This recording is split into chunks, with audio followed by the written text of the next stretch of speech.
Um, Sound on. Sound on. Okay, guys, welcome. Hello, day 3. This is day 3 of the Syndicate Fall Championship and sponsored by Mazda. So, we are here with the first game of today. Even though the 9 p.m. game was shifted, it is always lagging versus the Bhai brothers. I have with me Fate and Nemo Bhai. Um, Hello. Hello, guys. Wait.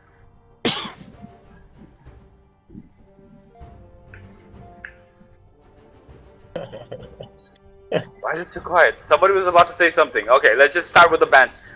Blue team, first ban goes over to Vayne, and purple team immediately ban away Elise. The second ban on the blue side is Zed. Um, so who has ideas about these players? Let's hear from the other casters. I think. Fate played against both of those teams. Yeah. So for Eldup, you should ban Nar because when I was solo queuing myself, I saw him. He is really good with the Nar at the top lane. So if I was there, I would ban Nar for him. A Kalista ban. I don't know for who, but it's a Kalista ban.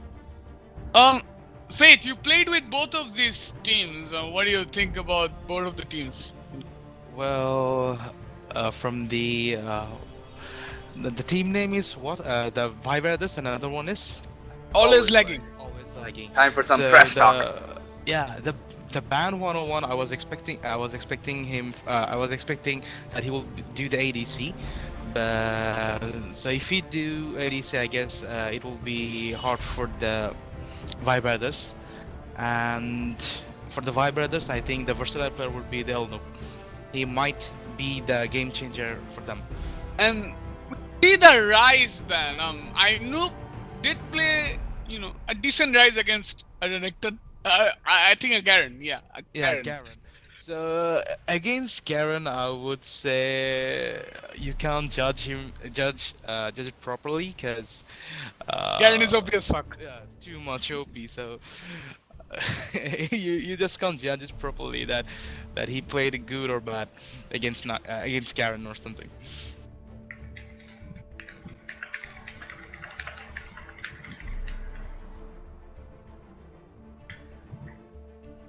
But for Cooney, I guess he should be more aggressive with Leona, because with Leona you shouldn't stay on back.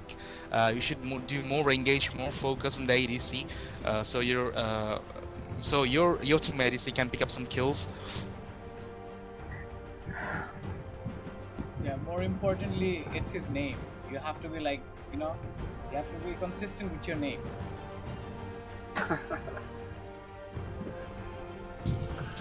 Okay, Now, so a really long thought out pick for the purple side. Hovering over the Tristan, and that is locked in really quickly. Jarvan? okay, Jarvan jungle. I saw Nafij was playing with the Ignite yesterday. I don't know why, but he should take the exhaust instead of the Ignite, because it pretty much it pretty much weak the ADC for 2 to 3 seconds, and it helps your team to burst him down. Yesterday, Band 101 played Rek'Sai. Do you expect him to play Rek'Sai again? Rek'Sai top. He shouldn't. Rek'Sai the strat should be that he will use his teleport to the bot lane and ult himself back to his top lane, but he didn't do any of them. So getting Rek'Sai again at top lane would be a very bad decision for the blue team.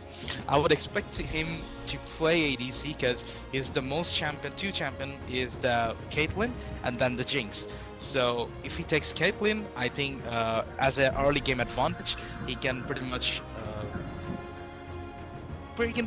block the farm of the Tristana and put the lane pressure on them. Yeah, Caitlyn lanes very. And there's the Rek'Sai again. Wait, you didn't. Yeah, they're probably just messing up with us because they have not picked an ADC yet.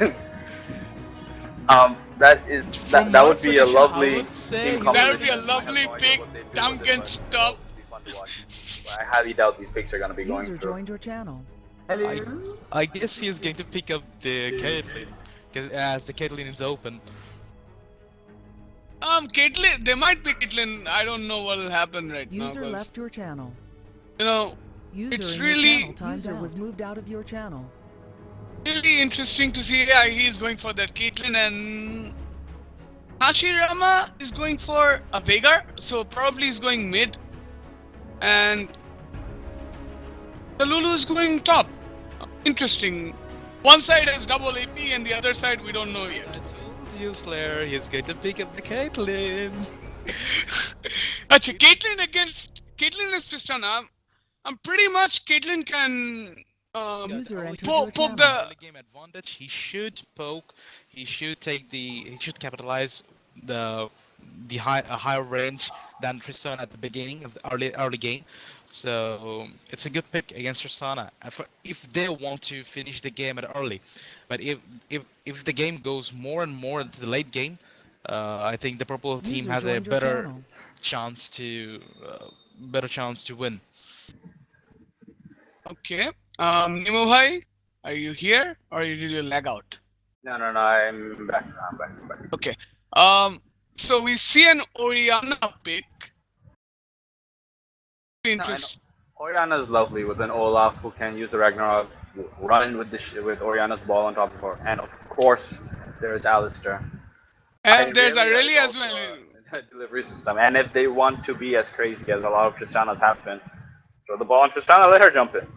Everyone's gonna run after her anyway, so you might as well use that. But I highly doubt that would happen. So Um, yeah, I mean the entire lineup says that engage, fight. So Faith, what do you think about Caitlyn Thresh versus Alistair and Tristana? The early game, the blue team should definitely win the lane, dominate the lane. But as I said, that if the game goes down and down to the late game, the purple time purple time can pretty much destroy the blue team because uh, the one and only threat, the real threat I can see from the blue team is the Veigar because he really can pretty much shoot out one target. So if the purple team can manage the Veigar to shoot him to kill him first and do the rest of the targets, so the purple team should win the late game. And to be honest, the purple team really have a pretty much good initiation because if you can give the ball to the Alistair and then Alistair can flash and Q H, then they pretty much win the fight. Okay. Considering mid lane, Oriana versus Veigar. Nemo bhai, give some input about that. Oriana versus Veigar. Considering the kits that both of them have, very long range, neither of them will ever be within range of the other's And ability. considering Veigar got banned, Veigar got nerfed. My bad, nerfed. Yeah, the nerfs aren't exactly massive. They will require him to farm wiser because the damage reduction it will confuse regular Veigar players. I mean, they're gonna throw out the Baleful Strike a little early and then miss that CS. But other than that, it won't really affect. The reduction in damage really harms Veigar against those melee targets who can block the Baleful Strike. Yeah, I mean they receive the harass, but stopping Veigar from farming his AP really does help. But in this case, against an Oriana's gonna throw out a ball and stuff, but it's really not gonna go anywhere near Veigar, and Veigar's not gonna want to fight either. They're both really just gonna want to farm. But I'm expecting the Oriana ball to deal a bit more AoE damage so that the lane will be pushed against Veigar, and that would be very good for the purple side because farming under the turret with Baleful Strike is a little difficult because of the cooldown at level 1 and 2. So no real fights, no nothing. I'm not even expecting many ganks, or I'm not expecting any effective or useful ganks. I think the junglers would have better time, would be better spending their time elsewhere. But I would like to add one point with Unimo by that A Masud with the Oriana, he really does a good farming. Because yesterday I was when he was facing the Death Note, he was getting so much harassed, but his farming was almost at the same level as the Death Note. Yes, yes, yes. He really He's does really keep his with the CS numbers CS. up. If he can keep up the CS in the team fight, she can really put a lot of damage in the team fight. That is really, really true. So that will really, really depend, come down to how well she zones the opponent with the ball Yep. before Yeah, throwing true. it Agree. onto a delivery system. So that's really, really good point. Yeah, and That I'm will be agree really with you. Another interesting to watch. point that from the purple side, there might not gonna be a useful gank as a Olaf, but the blue team has a really good Mobile Vi. opportunity with Vi, yeah, to gank the lane. So considering the purple team comp, they'll probably want to go to late game perhaps, Yep. and then the blue team will just want to snowball the game. Yeah, Early game pressure, snowball the game. they should get Caitlyn at the late game if she falls, because in Tristana, her power spike at the late game is shit like Way a too beast. massive. The only person I would see, I would see that the Jinx can pretty much destroy the Tristana, but anyone else, it's pretty much tricky. So so pretty much the blue team strategy should be that Vi will gank lanes, Vi will try to get kills, Vi will try to give Caitlyn kills or Veigar kills, or possibly that Lulu. Oh, we haven't touched about the top lane, Lulu versus Irelia. I'm pretty much confused about the lane, because no, I didn't saw it. I've never seen a Lulu versus Irelia, these never two before. No, person in to a Lulu play versus this Irelia channel. matchup, Irelia really, really gets harassed. Like really badly gets harassed. Her farming will be nearly.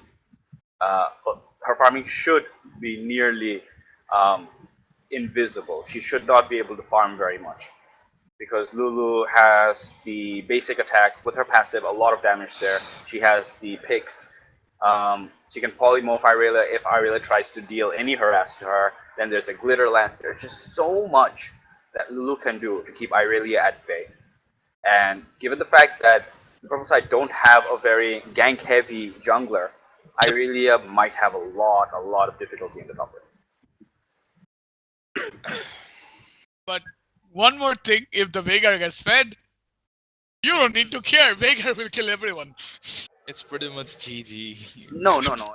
It's GG for one target, not the game. I no. mean, That's the thing. That's the thing. I mean, the purple side they really, really have this wonderful, wonderful mid game, late game team fight composition. yeah, agree. But the blue side they have this amazing long Big comp. like not long range, but they have this really good setup where they can create a 4v5 situation for themselves, or a 3.5 versus 5 situation where Veigar immediately bursts someone down. Say if you take out Irelia, you will lose this fight. So if Veigar can burst down Irelia, it becomes a 4v5. Caitlyn just has to start with her ace in the hole, so that someone has to start the fight with a low HP level. So if they can utilize this capability, right, then even though they don't have really heavy snowballing champs except for the Veigar, The red team just walked into the ward. It was all spotted, so the blue team will just get deep wards in the red team's vision. Red team's red. The red of the purple side. If they want. They did ping Vi to back off. So pretty much, they just warded it, and then they're gonna see that whether Olaf does walk in there. When the Olaf walks in, it's gonna be pretty useful. I don't think it's gonna be that much useful because the ward will expire anyways. Yep. So, considering Vi and Olaf as the junglers, I would expect Vi to gank more. Yeah. But Early game, the why should give the advantage to the red team? No, the blue team. Right? why give advantage to the red team? Are you kidding me? Sorry, my bad. Lost in the map. So especially the Irelia, as Neophyto, as wow, the lane swapped. Okay, this is interesting. So purple team coming out with the lane swap. This was not anticipated. The world's meta. Wait, they're even doing the The dual jung. the carry. I don't know what they call it. I forgot the name. They call it something. I forgot. Double jungling. No, they don't call it trouble jungling. There's a name for that. There's a term for it. I forgot the name, but it did pay off for Aurelia. Aurelia got level 2. Once she came in the lane. But the Irelia should have more farm. Because Aurelia has that Q. She just Q the minion, get the reset, and then Q another minion, get the reset once again. You know, go on until you have infinite mana. Until you have mana. yeah, So- true.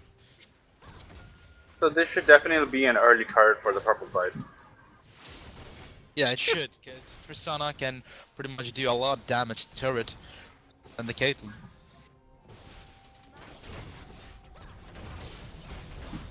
Oh, but I mean, Sana is taking a lot of damage, not walking out of range of the glitter lens there.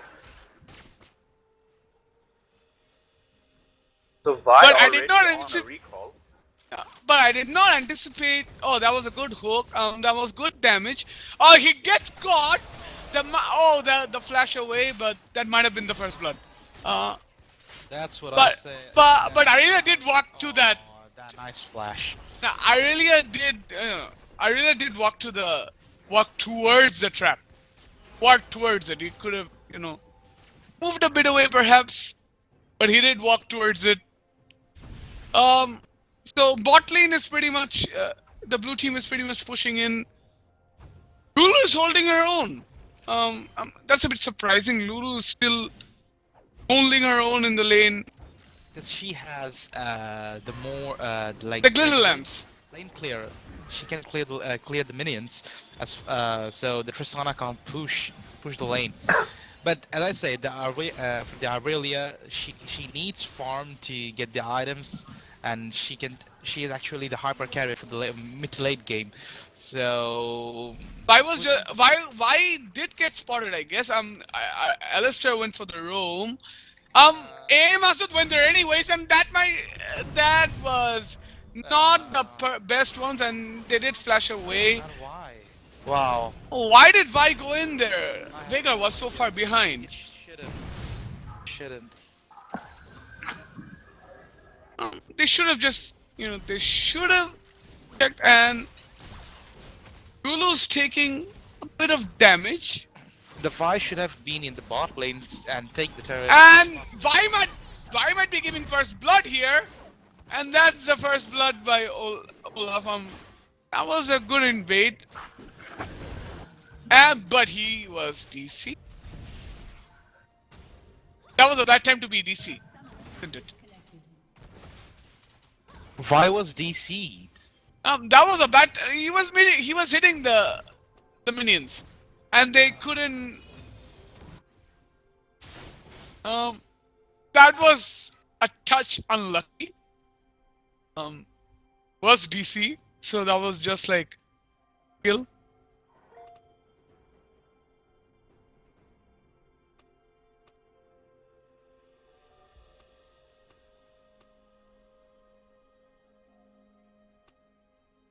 Fate, is your time behind? I guess. What's your time? 5:51. Check. I've been watching the stream. It seems like Sabik is a little ahead.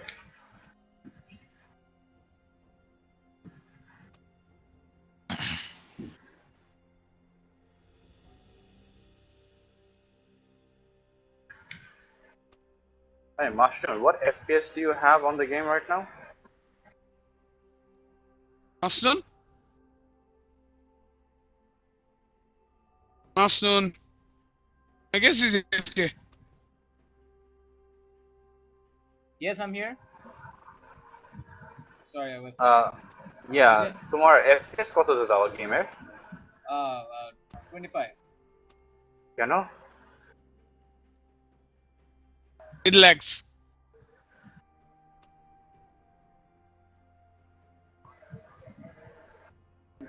না সবসময় তো বেশি থাকে, মানে এইভাবে আটকায় না তো।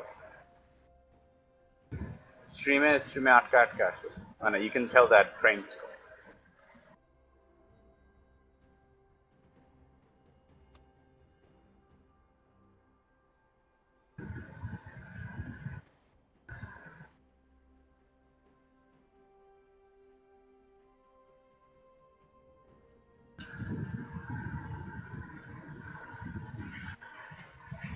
একটু বাড়াও তো, at least 30 তো দাও।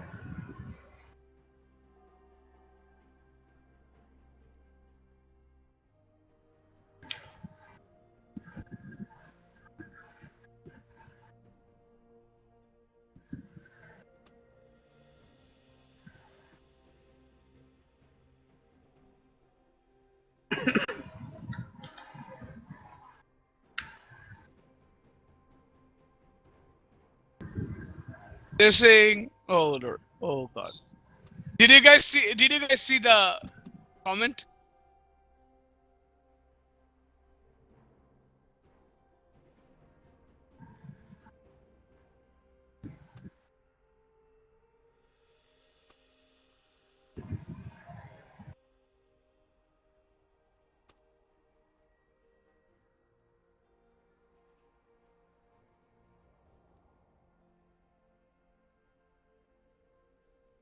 Stone, this is coming up on stream.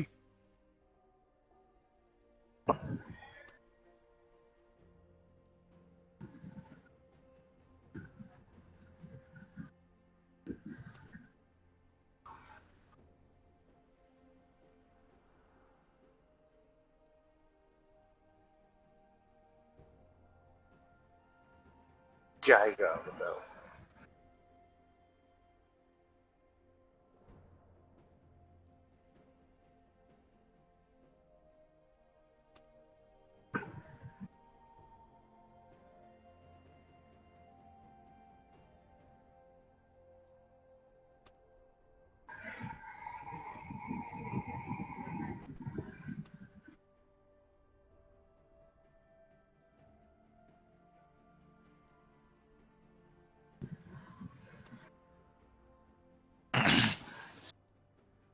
So, guys, given up, what do you guys think of the game right now? Even though it's paused. Well, the Vi had the misfortune even yesterday because he got a lot DC'd in the team fights. So we noticed and let him walk. But if these things continue, it will be really bad for the blue team. Nemo bhai, any thoughts about the game? Thoughts about the game. Oh,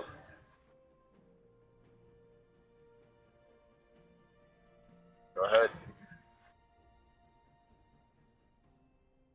Okay, the stream will be off for a couple of seconds. The streamer needs to reset a couple of things to make it run smoother. But while that is happening, the only real difference, apart from the kill, is the CS for the top laners, and Irelia is really having a lot of trouble against the Thresh and Caitlyn, whereas the long-ranged Lulu is faring a bit better with 23 CS, while Irelia only has 8. The kill did go over to Olaf, so the jungler gets a kill on the jungler, but that was a DC issue. So I don't really think either team is playing better or worse than the other. Just the top laner is faring a little behind. Can't really tell much of what's going to come in the game. But if Vi does continue to DC like this or have internet issues, then there really isn't much that the blue side can do. And Nyobai, I would suggest that if you want to lane swap, you shouldn't take an assassin type like Aurelia. You can pick up the Gnar User or joined your something like channel. that. From before, then this really was a very, very bad pick. User left your channel. Who left the channel? Sabi left the channel. User left your channel.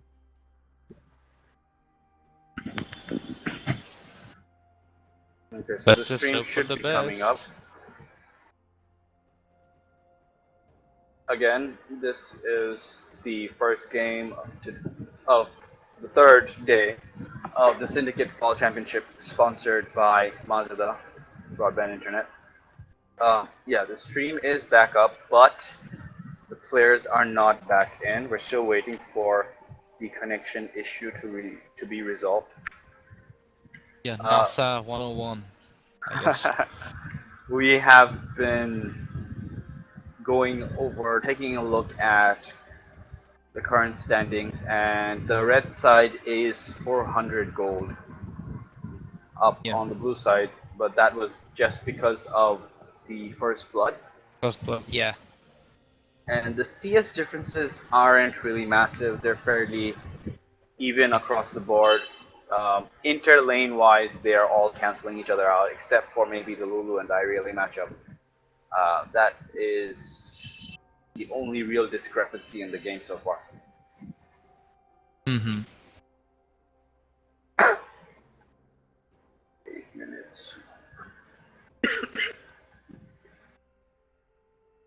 So we see a lot of communication between the two teams. Thank God for that. No hate. Friend Yeah, zone. at least the team, the opposite team is supporting that. It's okay. You take your time to, you can take your time to. Your player should be back in. Yeah, that's a good manner. No, I mean, it's kind of what you expect. We all have this issue. I'm like casting right now, and I can't see half of the game. Internet issues, electricity issues will always be our best friend here in Bangladesh. Hashtag Bangladesh. Hashtag Hasina things.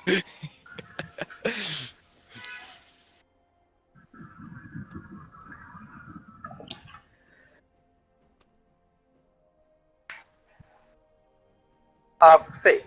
Um, what is your take on this lane swap? Why do you think that they would have tried to pull out this lane swap? And if it was premeditated, why did they still take Irelia, who is a snowball champ? To me, the Irelia shoot the snowball champ from the mid game to the end, and the early game he can use the teleport to switch back to the bot lane. To me, I guess the red team made the lane swap because of the ban 101, because he's one of the best champions, Caitlyn, and Tristana needs to her power strike needs to be from the mid to late game. So they want Tristana to farm up, go up ahead, and make the damage for the team from far behind. And here, I really, as I said before, that here they should pick up the champs like the Nar, Rumble, who have a minimum range attack to do their CS and stay safe from their turret. As I really, even though he has a Q to take the CS, but he has to get close to the ADC or the supports where he can get harassed. Okay, and how do you think that this is gonna affect the first dragon of the game? I think the first dragon of the game should go to the blue team, because the turret at the bot lane would fall so much faster than the top lane. Because Lulu, she can clear her lanes, so the Tristana can't push it out as she was expecting, or the red team was expecting. Oh, okay. Can we sing the game out? I'm on 604. 605. 6, 7. Okay, okay. So Okay. we're synced. Sure, we're saying. Yeah. So, yeah, the blue team, given the fact, oh, Irelia's in the top lane right now. I didn't notice that. Yeah. My game seems to be jumping around a little. So Irelia is in the top lane. They are trying to put some pressure down. This is very smart. Lulu does not have the mana, but a very very nice good gank, counter very good gank gank. by Vi picks up the kill. Aster was there too long, taking up too many targets.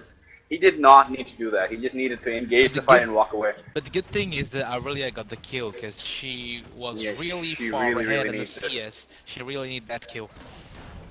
And Okay. I guess the turret goes down if Um, the Thresh and Caitlyn can't respond in time.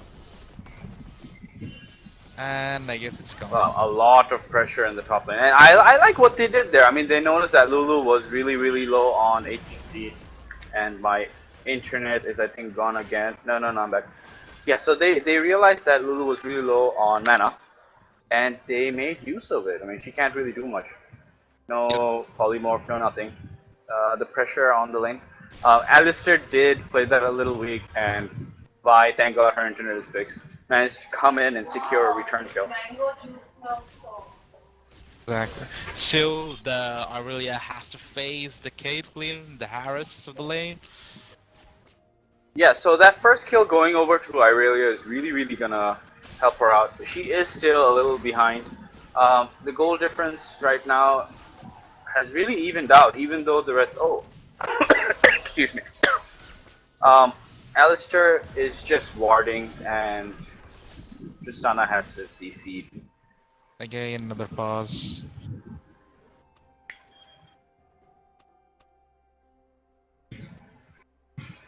So the goal difference between the Aurelia and Lulu seems to me that the Aurelia is ahead and with the 36 gold because of the kill. Yeah, I mean, she does have that first. She has a kill over Lulu right now, but she doesn't really have um, a lane to farm anymore. I'm expecting Tristana to go back to the top lane because since they lost the bot turret, Tristana can't afford to stay there because any lane she stays in is going to be pushed because of the explosive charge. Yep. And she really can't afford to go too far out. She's gonna have to have that first tier turret, and only the top lane is capable of providing her that. So I wouldn't be surprised to see Irelia walk around in the jungle a little, pick up some of the camps Yep. while Olaf's on the other side of the map. But the main problem with the purple team, as I said at the picks and bans, that they really don't have any early game high potential champ. They all scale up from the mid to end game. So if the blue team can pick up the advantage at the beginning, as they're doing it right now, because the top turret is almost lost its half of the HP.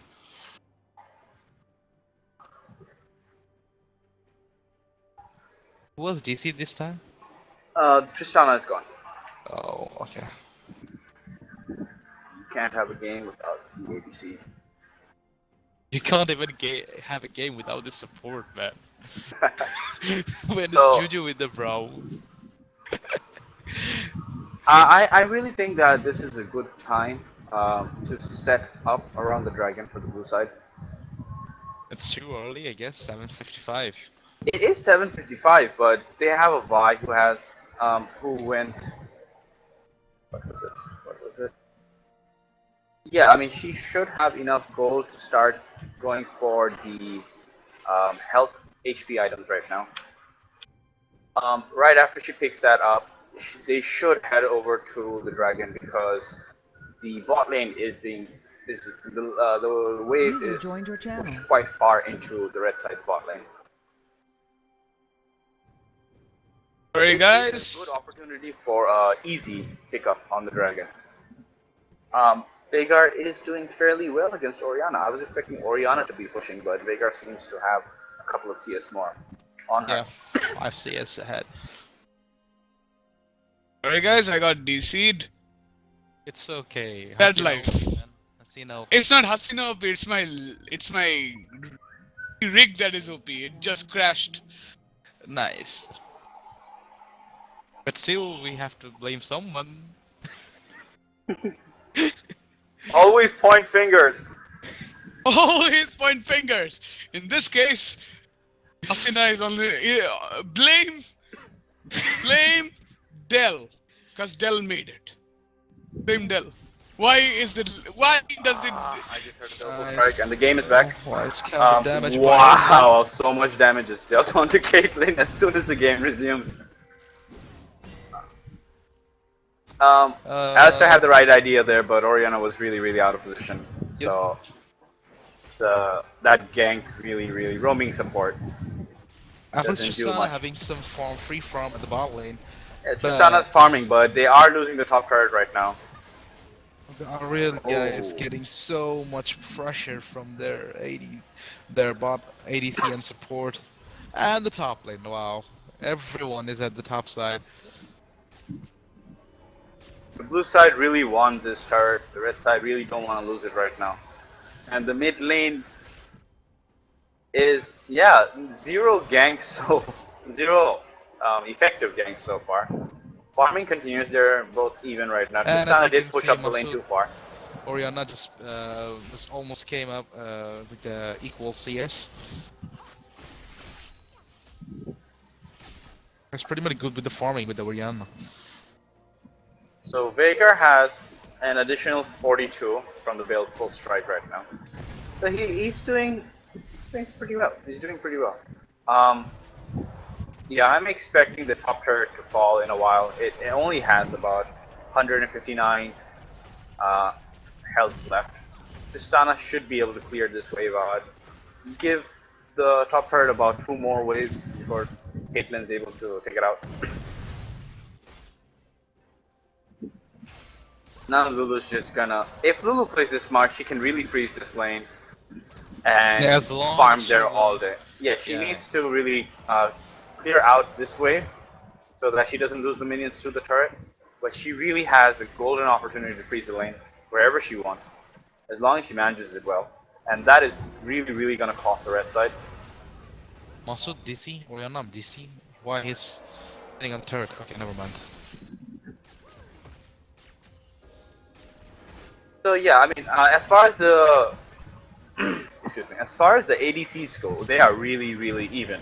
Just the extra assist on the Tristana, and the turret goes finally down. does fall, and the gold difference goes up to 700 gold right now. So tell me about the ADC matchup right now. They're both entirely even on CS. Is that supposed to be the case? I was expecting Caitlyn to have better farm. Yeah, definitely. Caitlyn should do more Harris, and I would like to say one thing about the Thresh, because he's almost staying on the parallel side of the Caitlyn or the behind, but he should stay more on the front of the Caitlyn, so Tristana get himself in forward and try to harass, but Caitlyn can do much more damage in the early game. But that's not happening at the moment. Caitlyn just taking the CS and turret, but he should do more harass than the Tristana, because in the late game, she can just destroy everyone. I just noticed something about the Veigar. There are certain situations where he does not need to hit the minions with his basic attacks, and he can wait for his Q to come on cooldown. But he's not waiting. Oh, there is a gank in the bot lane, a little too close to the turret, and Olaf takes 4 hits from the turret, barely gets any damage down on the Lulu, and I think that was a really bad And the exchange. Thresh with the flash and Oh, Q. flash hook, Nice. the play, a good ult, a good flash out of the box. Wow. Does he make it? And hit it. A flash for that kill. Yeah, the kill is nice on Lulu, but I don't think it was worth the flash. Thresh should have just taken it. Everything there, like 2 flash was spent on him.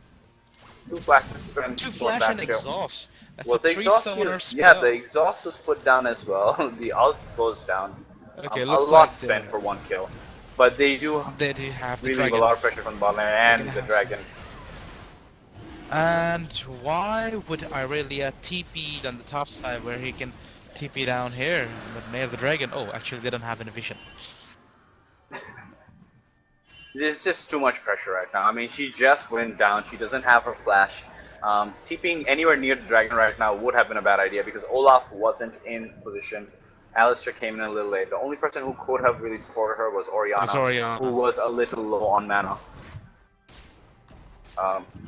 Doesn't really have the items you need for damage. It looks like she's just AA targeting to sustain in the lane. Guys, what are your times now? I'm on 7, 8, 9, Yeah, it's fine. 10. It's fine. It's fine. For a second, it seemed like Fade was a little ahead of me. But finally, Irelia is getting some farm at the bot lane. Yeah, she should really freeze But this lane. according to the time, it's too low. Yeah, I mean, her mid-game spike is coming really late. Really late, yeah. Another thing I am worried about is the vision control. She's really pushing out right now. And a little pressure Without might a be coming down on the mid turret And here. without a vision. Caitlyn has the range, but that wave here.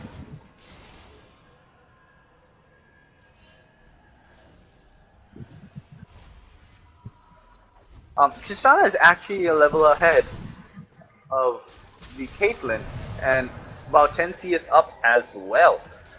Because Tristana was farming at the bot lane solo, so he get an extra experience and he get himself a level up. Vega takes the blue. Rega takes the blue. Okay. Oh, I didn't notice. So yeah, I am a little surprised by the first item on Vigor. Yeah, the mana morale. regen is nice, but Athens would be great. no, I mean, I would, considering how the game has gone so far, and there has been absolutely no pressure in the mid lane, I would have expected Veigar to go more of a solid damage AP type. I mean, I would have expected a needlessly large rod to come in after the any basic mana item.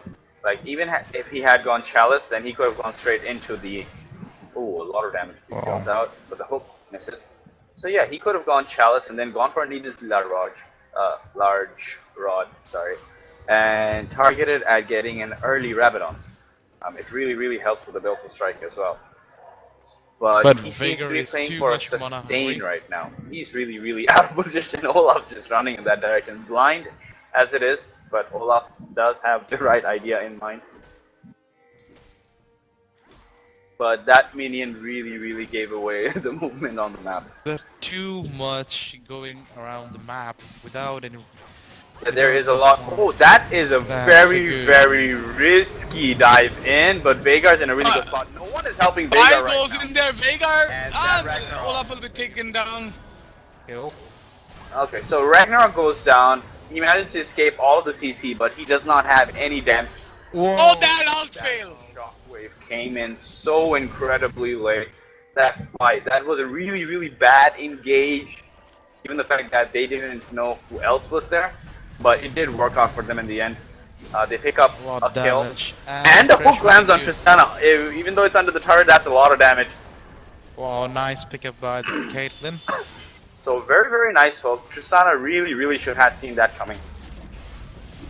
Another kill goes over to the blue side. The blue side are actually faring better than the purple side right now. The non-existent presence of Irelia right now, kind of giving the blue team a lot of confidence. Yeah, as I said, the early game is the blue side. So if they can't capitalize at the early, they have a less chance the winning at the late game. So they're doing exactly what they should do to me.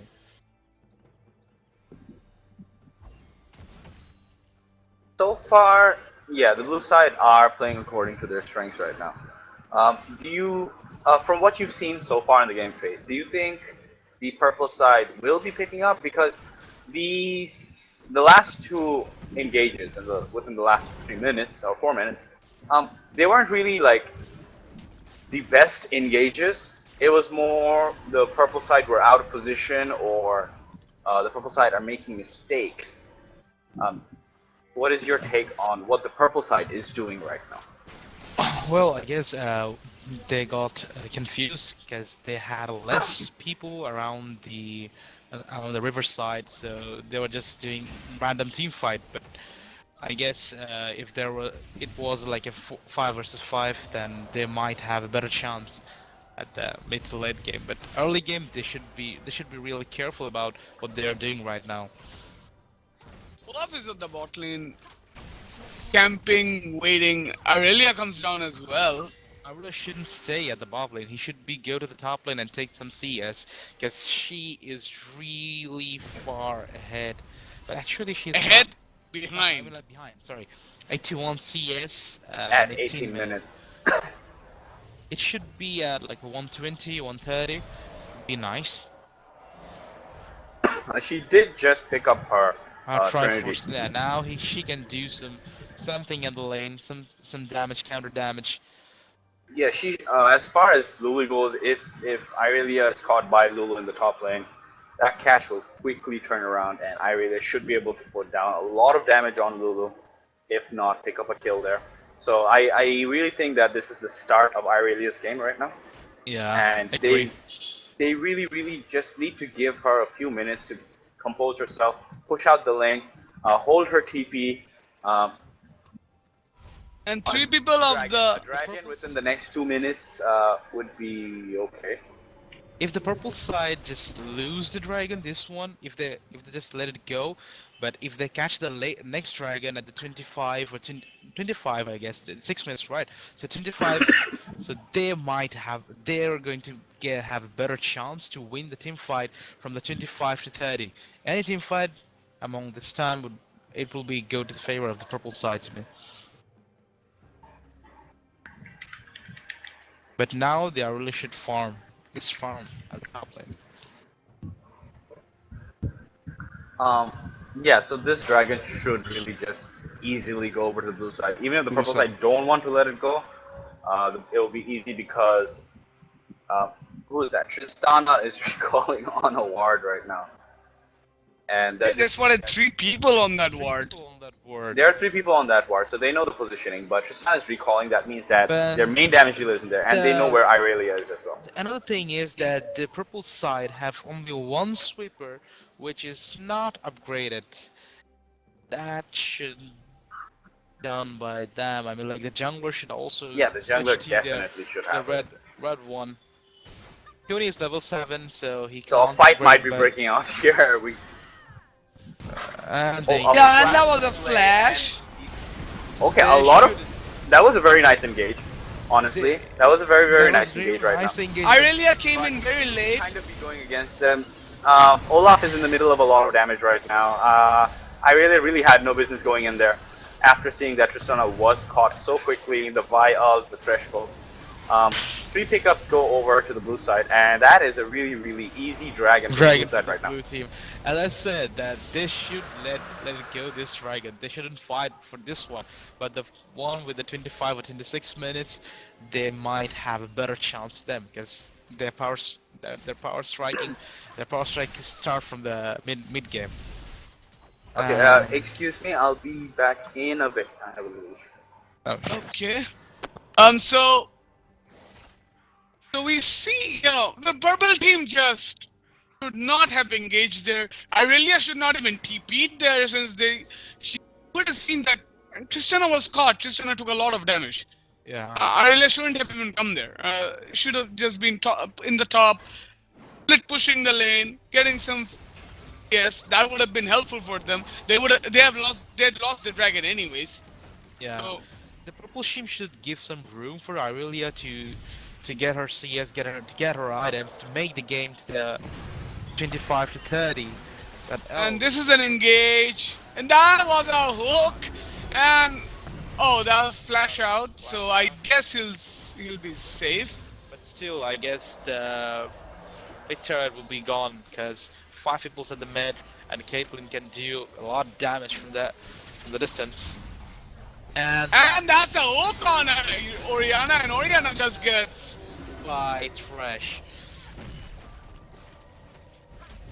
They got And one. the top lane and the bot lane, they're doing pretty much good job, because 2 turrets, right? 1 for 2. I guess they'll just. It's a tier 1 and a tier 2 for a tier 2, and. Yeah. If the blue team can keep it going, they can probably go for another one. And this is another engage. A good zone from Vagar, and Thresh just gets an easy hook. This should be another turret. They should Really, have backed when the turret goes down. The Veigar did a very good engage, and Oriana gets caught again, but Vi walks in. Vi shouldn't have walked in there.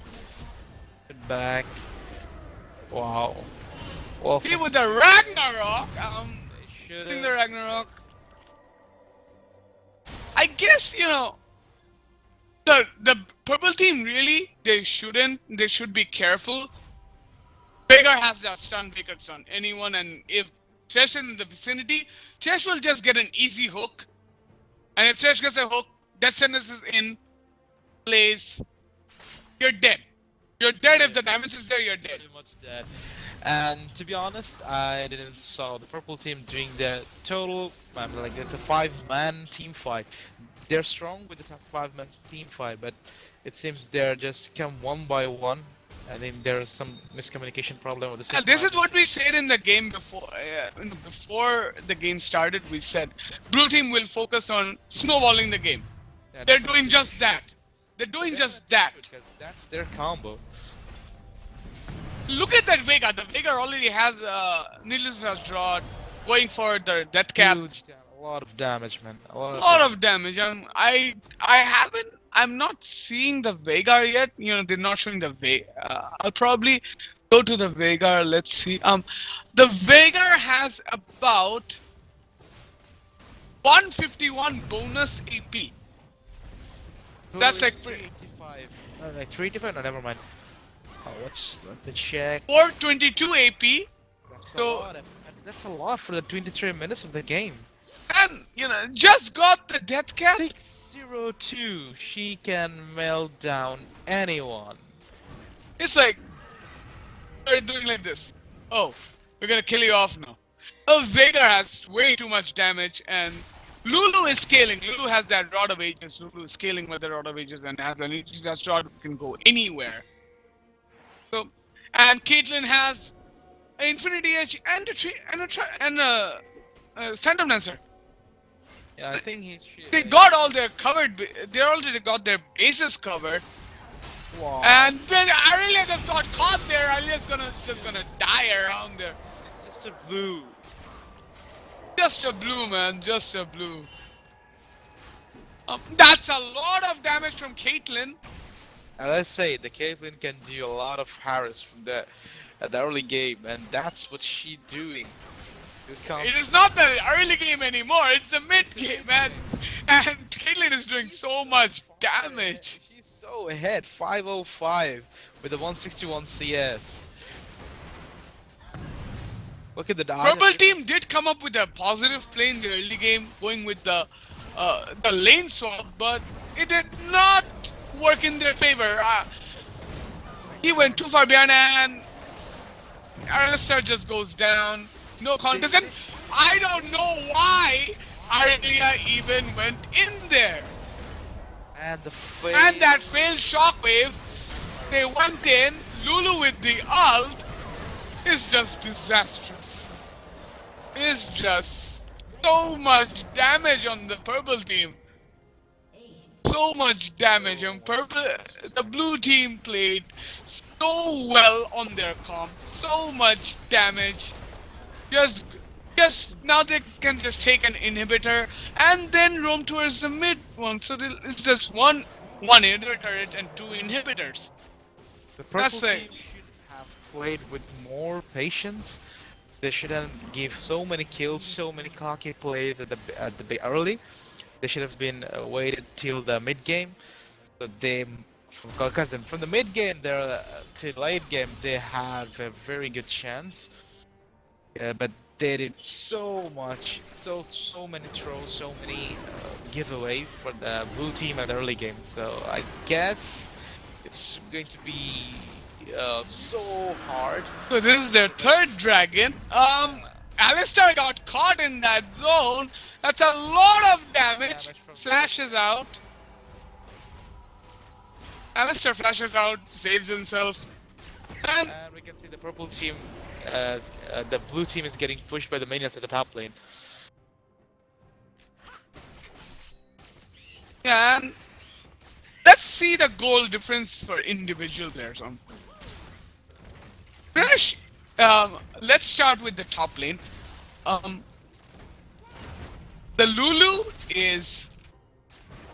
the Lulu is about 1,000 gold ahead from Irelia. Yep. Vhagar is 3,000 ahead from From Oriana. Oriana. 3,000. That's huge, man. It's It's around this. It's around the same for the ADCs as well. Caitlyn is 3,000 ahead. 3,000. It's like a one core item difference. We have one core item. One core item difference, and both of the carries from the blue team. I think are the so blue team, high. What they should is to do the Baron and end the game. They shouldn't wait. They shouldn't give them the chance for the late game. And Irelia is already dying to the super minions. Wow. Okay. I didn't notice that. Yeah. Okay. It seems it's going to be a free Baron for their blue side. Cash probably knows that Alistair is there. Might just hook him in. Yeah, he'll attempt the hook. There is a ward there, but they don't go for it. They're just gonna go for the top to push. A Go 5-man for push. the top. Just get those 2 turrets. Pressure the turrets more. Get the 3rd inhibitor. Push it out. They're already being so badly pushed. Look at the super minions go. Yeah, their base is too much pushed with the 2 side of the wave, bot lane and mid lane. And it seems they don't want to defend the tower anymore. Actually, they can't because too much push at their base. So they're going for they take down the tier 2 and they're going for the inhibitor turret. That's one hell of a crit. That's plenty of damage. What kind of damage is that? Just had the right idea to play to the trap, but that did not trigger. Wolf shouldn't do that. Why would it take a free hit? There's no need. And for that's so much damage from Caitlyn. Look at the item, dude. Man, Last Whisper, she didn't bought any of the lifesteal item. Last Whisper. and this should be, they're pushing the Nexus, Down almost. and that's a 4-man ulti, but came way too late. A lot of damage. The Caitlyn and the. Caitlyn's probably gonna go down, but Vhagar is still there.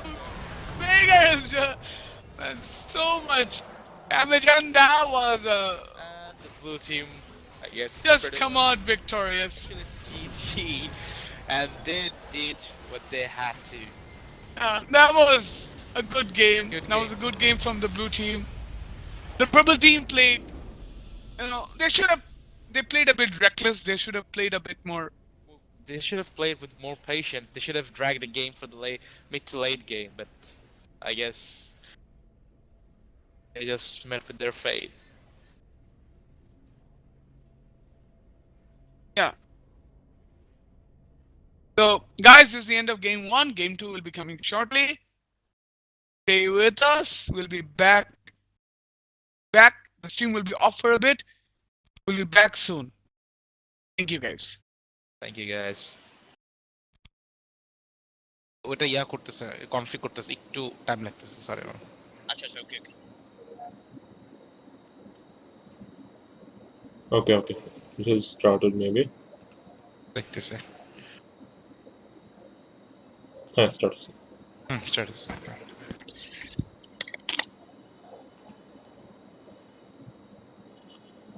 Microphone muted.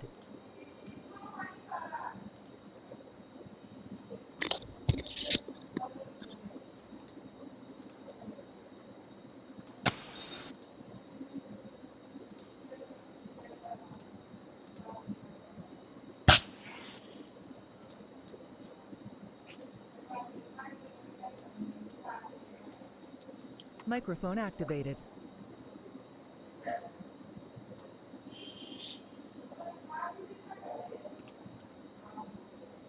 Ollie, you there? yeah exactly Okay, the stream has started. okay guys this is the match between Go Nuts versus DG Feeders. DG As we can Feeders. see the bans from the blue team were Kalista, LeBlanc and Darius. On the other hand, from the purple team were Sin, Kings, Garen and Redington. So as we can see, the match has been delayed because some of them And one of them guys, left. the bad news is the One of them left. I think Turtle Duck got DC'd or something.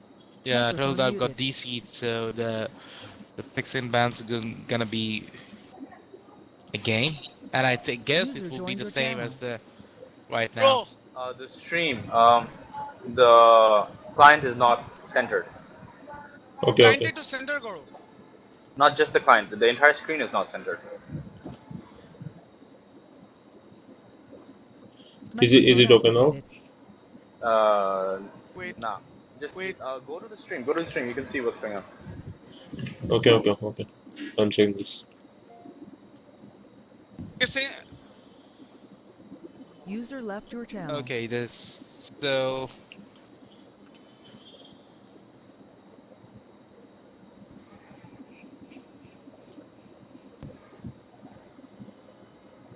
Holly, you there? Yeah. Is it Okay, okay? so Everything is fine right now? I guess it is. So let's just start with the picks and bans. I guess they'll just put the same bans as the previous one, and the same picks would be. Yeah. So what do you think about the bot lane so far that I remember that the Sid Duke has Microphone picking up the muted. Tristana against the Sivir? So River who? versus Tristan. I think you can say better than me in this because you're a really good ADC player. But Well, still, I would I'd like say to hear your opinion. the early pressure that can be dealt from User Sivir left is your really, channel. really a good one up against Sivir, the early game. Yeah, for the early game, it is. So the Sivir should have. He should win the lane against Tristana because Tristana, it's more like a mid to late game spike, power spike. So the bot lane should be goes the early game. The bot lane should be goes for the Sivir. So this Leona and Tristan, I'm gonna say they are focusing on the late game, perhaps because the power spikes that comes after the Yeah, late game definitely. Tristan. Yeah, And if the Zin's out, it's go with the Devourer and the Bork. So I guess they just can shoot out one target so fast that even the target wouldn't realize that, okay, I'm dead or not. yep. I'm So j- Nasus cu- was Nasus was big previously. I'm not sure, but if it is, I believe the purple team is definitely going for the late game spike. Yeah, exactly. And from the previous game, we saw that the purple team, also the purple team so far that I remember, that they also wanted to go with the mid to late game power spike, but they hadn't had the patience to hold that. On the other hand, we can see from the blue team that that Vladimir will go for 1v1 up against that Nasus often in the top lane. So I think that Nasus will have some hard time. It's very early phase. Yeah, for if the Nasus, the thing is that the Nasus was picked after the Volibear, so I guess the Nasus will get a good chance Maybe for he him to knows farm that up. he can really play those patience kind of games up against that Volibear. I think he knows how to play it. So Yeah, he just definitely. big John. Yeah, so it's pretty much the late game goes for the purple team, and the early game goes for the. Not the early game, I would say still they're also the mid spike game because the Azir his damage also start spiking for the mid game. Yeah. The Azir up against a Karma. I've been seeing this Turtle Duck guy plays support as his mid game mid laners because last time I saw him playing Lulu the mid lane Yeah, and he was this really doing great with it. So let's see what he does this time around. I saw real less people play with the Karma mid. The one guy I knew from a previous team, it's the Z-Man. He started from the beginnings of the champion pool, he started playing at the Karma mid, and he really did a pretty good job right there. So I would definitely want to see how the Turtle Deck plays the Karma in the game. And what do you think about the Karma at the late game spike? Would she be able to Oh, give much more as for damage I than know, the other Turtle. ones? As for I know, the Karma got slight nerf with the combo from the Q and all. So yeah, that Karma has the potential to build up some nuking damage, but it matters what builds on Karma. That will affect Karma's damage. And But what do you think about the early game? Should Azir can Azir here, what he needs to do is just get away from that Karma poke. If he can't, it will be really hard for him to farm up. And yeah, definitely. and Azir also does some pokes and stuff, so I think this lane is gonna be more aggressive instead of passive. So let's see what happens. What do you think about the junglers? Because the early game jungle, we know that the Xin Zhao is more Yeah, powerful than the he's Echo, one of but those but jungler where he comes in even level 2 and does what he does. yeah, definitely. But how about the mid games? How what do you think about the mid games? How it should go? And I'm pretty much confused right now because the game hasn't started yet. That the Echo would go to the tanky build, the tanky Echo. I mean, like the Cinder Hulk and the Zonius. I guess I Yeah, didn't play that much with the Echo. So will he go to that build or he'll just go to the pure AP build? That's also a matter because the blue team, I guess the only two tank person I'm seeing is the Volibear and Nautilus. But the for the purple team, I can see there are three people, so almost three people who can pretty much do the tank and a lot of damage, especially the two, Zinzao and the Nasus. doesn't now notice the fact that from now on the jungle echo does go for those tanky items. It's really familiar. In terms of Captain Nemo guy, this guy is gonna go for I think those tank kind of builds because the front line. If the front line is strong for this blue team, I think they can do something about it. Yeah, I think the blue team should depend. The blue team strat should be central to Azir, because if Azir can give a lot of damage from the behind, it's really going to be a purple team will really suffer the pain. Because Azir mid game from the mid game to late game, Azir power strike is Yes, and immense. the thing is here, Azir need to really play safe. Because what I'm saying, because of the fact that notice that they have, I mean, the purple team has got that Xin Zhao in jungle. So Yeah, so he can pretty much target one person and pretty much burst him down. yeah, if that Azir pushes the lane for a while, he may pay the price, but some good wording may do the job. Yeah, definitely.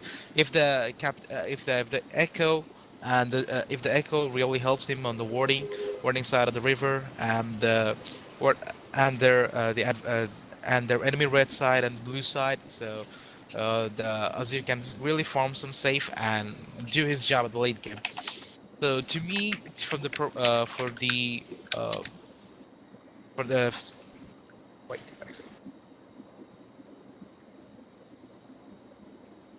Hey, wake up. sorry about that. So to me, I think the Slayer Hex team should more depend on feeding the Azir. Yeah, they pretty much wanna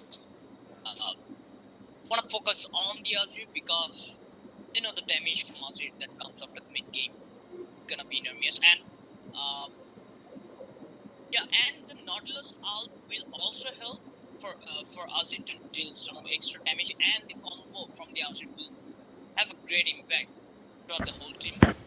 But And to what me, I think the Nautilus shouldn't engage the fight. The Echo and Volley should, and Nautilus should always stay beside the Azir and the Sivir, between the Azir and Sivir, so he can ult hit the targets and stun him on the ground, so the Azir or the Sivir can shoot finish the target, especially when the Xin Zhao dives in into them. another thing to be noticed that Sivir has got The her spell shield, yeah. spell shield. For But that reason, I don't know how Karma is gonna impact on the Sivir directly.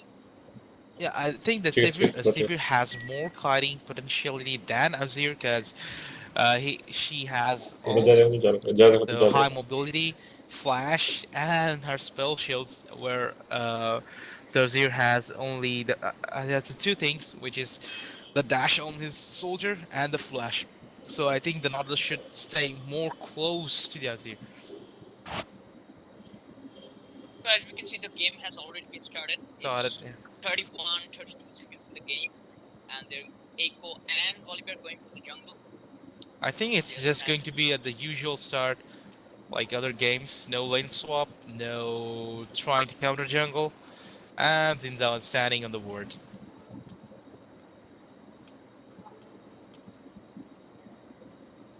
as you can see, normal items been picked from both of these. Wow. Okay. Uh, the They try to get on that turtle duck guy. Echo shouldn't have started with the Dovelu, I guess, because it will be hard Oh, for it will be him. hard for him It's to get. hard for him to take the blue, or the Gromp, unless the Volibear helps him out Yeah, to get the level 2. Okay, here comes the pause. the legendary one. The legendary Bangladesh custom tradition. এই যে So as you can see, the এটা মানে বাদ দিতে বলছে Nasus went for a cloth armor and some potions and stuff, so that he can sustain in lane and farm. What do you think about this start of the cold armor with the pots? অল্প কমবে You just say, 12 wouldn't be the Doran's shield with the one pots would be much more better than that? What's your suggestion? Yeah, it could be a lot more better. Let's see what happens. And okay, relic shield from that Nautilus. Helpful for Spirit get heal. Do you think the Ruby Crystal, starting with the Ruby Crystal at the Volibear, is a good thing? I don't think so, because the Doran's shield with one pot. It would be much better. Yeah, Doran's shield with the one pot would be much more better because of the passive and the chromized DC. Yeah, not only that. I mean, the if Nasus wanna engage on that volley, he needs some auto attack and Yeah, and definitely. stuff. So Doran shield's passive. Everyone knows Passive. about it. Everyone knows about it, right? And he can straightly get a five armor for the basic attack, and the health region, where these items doesn't give you any stack, but only helps you to get the core items. So I guess the both top laners didn't start the best item start. Okay, let's just focus. Let's just talk about the mid lane, and it's a traditional start with the Doran's Spring and two pots.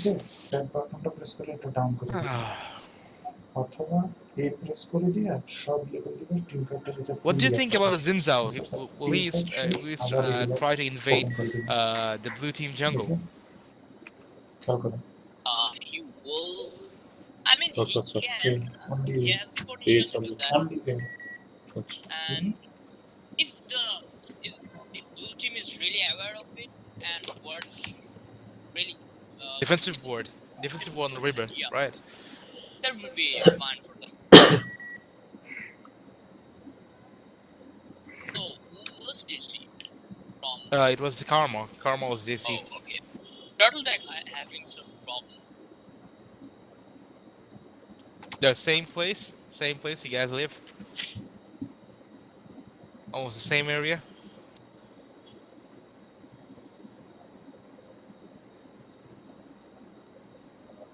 I really want to see the fight between this Azir versus Karma. Karma, It's yeah, been a while definitely.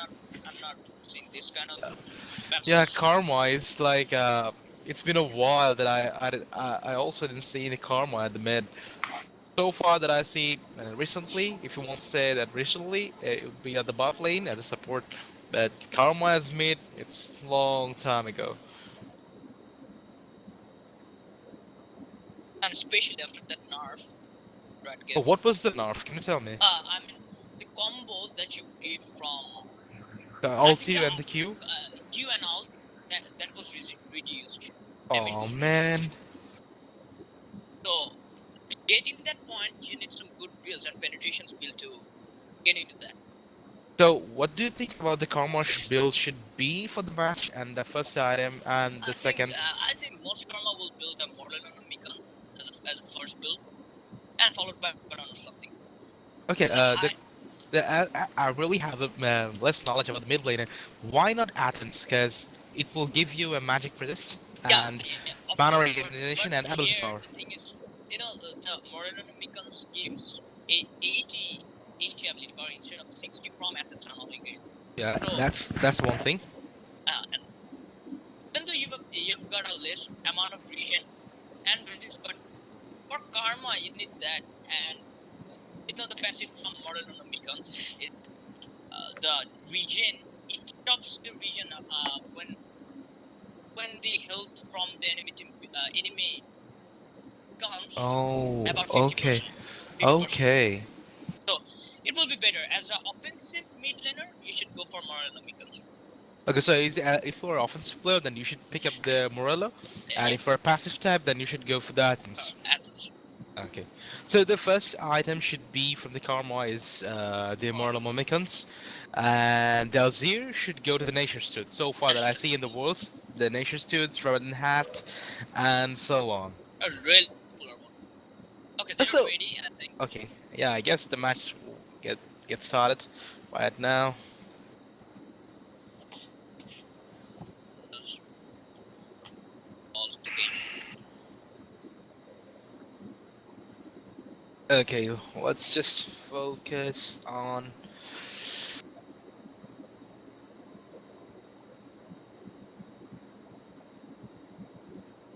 As you can see, there weren't a greatly right on the here.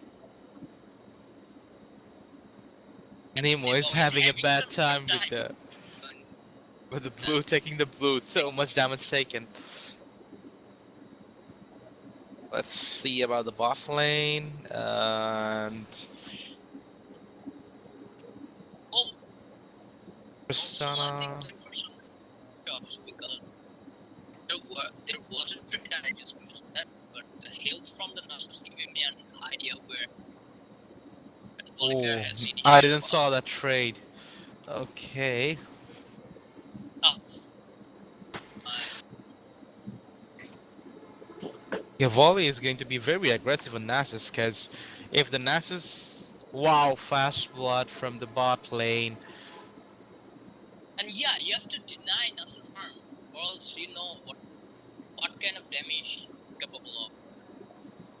Oh, it was a really good gank from the Zinza at the bot lane.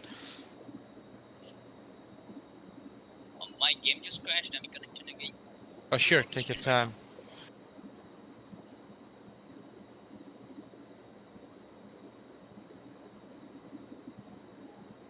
Wow, the Zinzao is really doing a good job on ganking the lanes.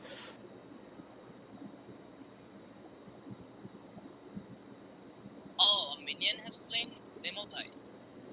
Yeah, as I told you that he's really having a bad time on taking the blue. I guess something is wrong with the Brimson Masters. And Zinzao, as we expected that the early game, he's so strong. He did a two successful gang at the bot and the mid lane. And both of the kills goes to the both carries. That's a good thing. Whoa, whoa, whoa. Why is the Duke just jump in? Okay. That's nice. That was nice.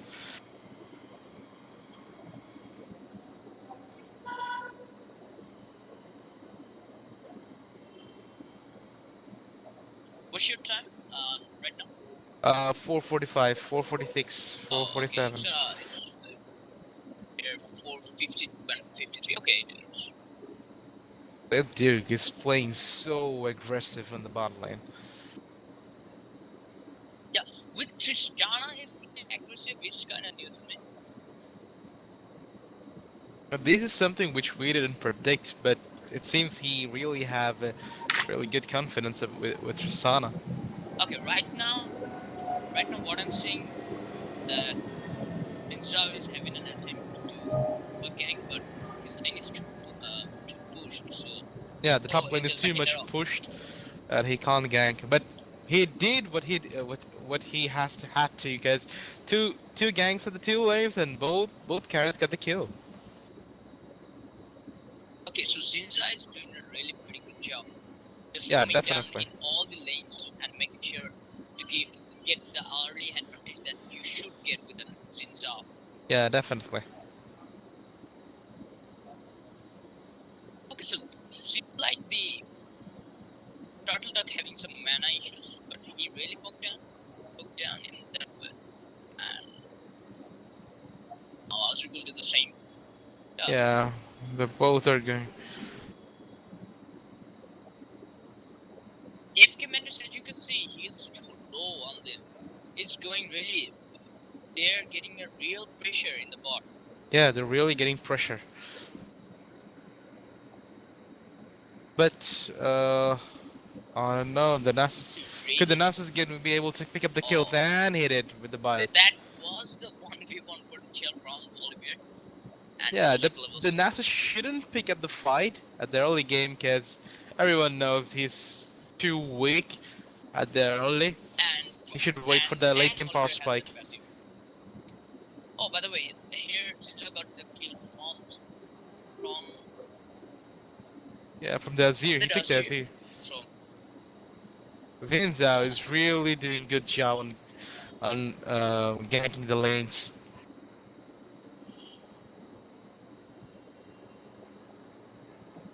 and Egg on the other hand focusing on those minions and stuff, those jungle minions, so that he can be used better on the game. Yep. And let's just see. It's just a check about the Nasus form. 7 minutes 63 on stack. It's good. It's not that bad and it's not that good, but still.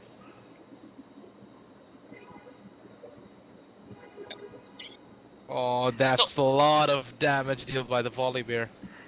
yeah, he's having that Bammy Cinder followed by that Chain Fest. So Nasus really need to be on farming. But And Nasus is almost equal to the farming of the volley bear, but volley bear is just ahead of a kill. But but to me, I guess to me, I would suggest that the Nasus should freeze the lane, and which he's not doing right at the moment. Ooh, the Xener Blade almost, but the spell sheet was on, so it wouldn't work, I guess.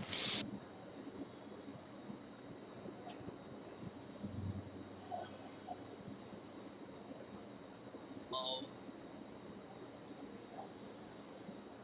let's see what else. Zinzo is trying to make an opportunity at the top lane, and I guess he found himself the one he was looking I for. think he's gonna Oh die yeah, because Volibear he's is really almost pushed. dead. He should. Oh, Oh, the gay passive, that was man. good from Zinzao. Yeah, Zinzo Because just without takes that it out. flash, they could have been couldn't able to go to the distance where that Volibear was. Yeah, definitely. But the Echo is really having issues on the jungle because, as you can see, he's also low in mana. He's not, and they're also not having a proper vision. You know why? Okay, But but too Zinzao risky. with 2 kills and 2 assists will be able to put some pressure on that Echo Yeah, because of the fact definitely. Because if you see the goal difference between the Zinzao and the Echo, it's more like 1,000, almost 1,000, but still. if it goes like this, I think they really need to do some deep, not deep works. I mean, work in the lane at least to prevent them gangs from Ninja, or else if it continues, it's gonna be really bad time for blue team to handle. Definitely. And one thing I would like to add with you that the blue team should really need to make focus in the bot lane because if Tristana get that much of freedom like what she is doing right now, it's really going to be bad for them for the late game. So I would suggest that the Volibear use his TP and Echo. Nazir also should roam and give the two kills Yeah, to the Sivir. they should obviously put some pressure in the Yeah, bot lane. definitely. Definitely, because Said Duke is seeing so much confidence about what he is doing right now. The Now, lane a pressure, really early dragon, 10 minutes in the game, yeah, definitely. will be gone Will be for taken without uncontested, and they don't have any vision. that day. Okay, let's go in 1v1 in the lane, but shown some respect and back it off. Yeah, just waiting for his ult to get finished, and I think the Volibear would be able to pick up the kills or not. He doesn't have the ult. Okay, the boat doesn't have the ult, but still, Nasus Q is giving him some health regen. Okay, Turtle Duck is going for that Athens Holy Grail because of extra region that you get from it. It is also Yeah. good. I'm not gonna say this is the bad item for her, but okay. Yeah, but I can see the Slayer has just fallen behind the farm because of the lane pressure, I guess. Oh, he did a really good job upgrading his boots because you know what Scene is capable of right now. Yeah, you need to dodge the Karma Q, man, because without that, it would be really good damage. Oh, look at that Karma. Going really aggressive on that. And Zinzo is coming nearby. Ooh, that's a lot of damage, dude. That's a lot of damage. But the Turtle Duck should start the fight a bit later, so the Xin can come close to it. But I guess just he just wanted to harass. Wow, said Duke is dealing so much damage to Sivir. Nemo, Captain Nemo going for it? Almost. Turtle Duck died almost there, but Oh, really, almost, man. But the Sivir has fallen so much behind on the farm, and let's just skip about the kills. It's I think he's 2 gonna 0. get that kill. Okay, that was Zinzo coming on the other hand. It's gonna be a really bad And thing for Nemo. that Oh, Turtle Duck wasn't gets the kill. necessary. That wasn't totally I unnecessary. think it would be better for that Echo to go around. I mean, not back from his Yeah, I ult, but think that yeah, the same route that Azir is picking up would be much more safer, and he clearly have a chance to get out from there. But why he does have to pop up his ult, I don't know.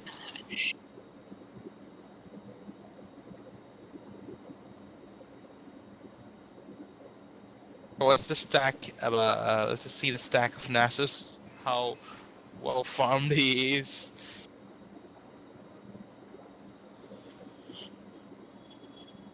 the last time I saw this Turtle Duck's team just snowball the whole game. I hope the same thing won't be happening here. Okay, and as you can see, the Nasus stack is pretty much good right now, because 13, 14 minutes and 186. That's good. Fair enough. And And Zinzao is almost half finished with his um, what's the what's that item name? I forgot. Oh my lord! Wait. Oh, it's Devourer, right? and there And we can see a Jackson little bit move. engaged. That's what I was talking about. That the volleyball should come to the bot lane and give some advantage to the. But a nice, oh, No, almost. They really wanted that kill, but The get out. disengage was really nice by the Leona and Tristana. And Nasus is having some free farm at the top lane, and I guess he would be able to take down the turret, or he can choose that. No, I'll farm a bit. Let's just keep the turret.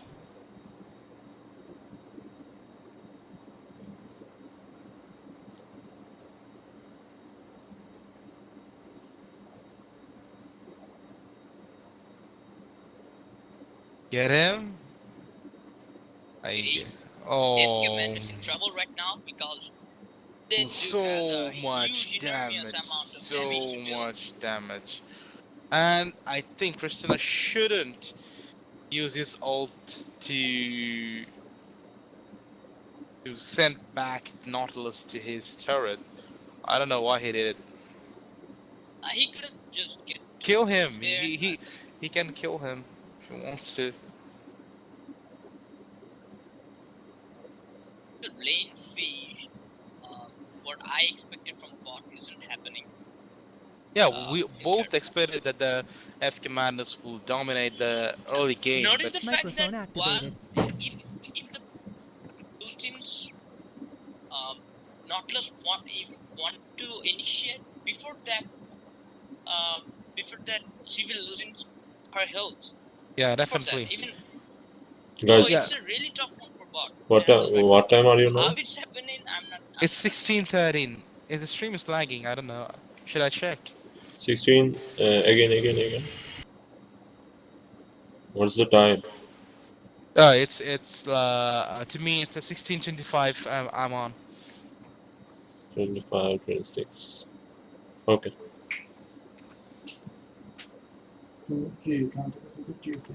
Microphone muted. Is the stream okay now? Yeah, it's fine. It's fine.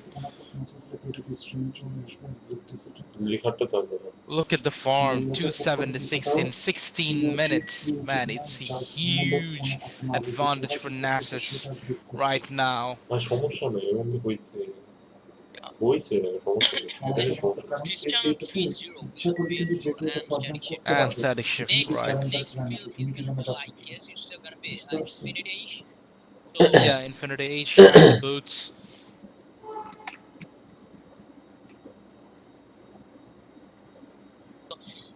Dragon number 2 is going Uncontested. And which is uncontested. really becoming a disaster for blue team. And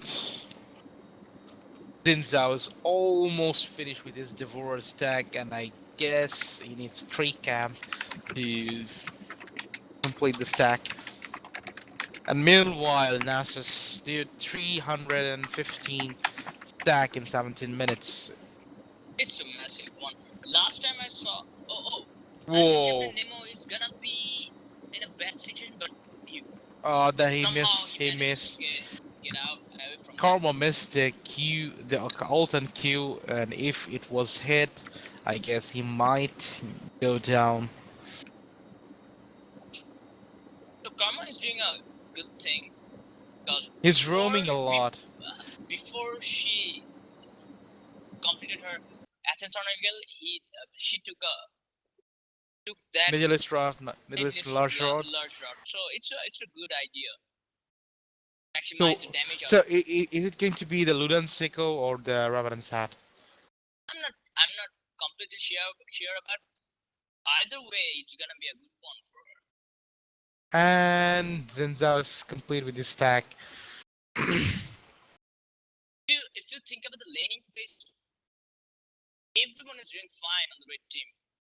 Everyone is doing actually not fine. They're doing more than fine because if you see the NASA stack, Karma got his turret and is snowballing so hard. And I don't want to speak anything about the Sid dude because he's so much far ahead from the Sivir. So we're just standing near this turret and can't do much about it. And to be honest, in the team fight, it will be really hard for the blue team to get close to Tristana, because whoa, that was nice. That was nice. It was really nice. It was really nice. Perfectly baited. Perfectly baited. Yeah, that was really good.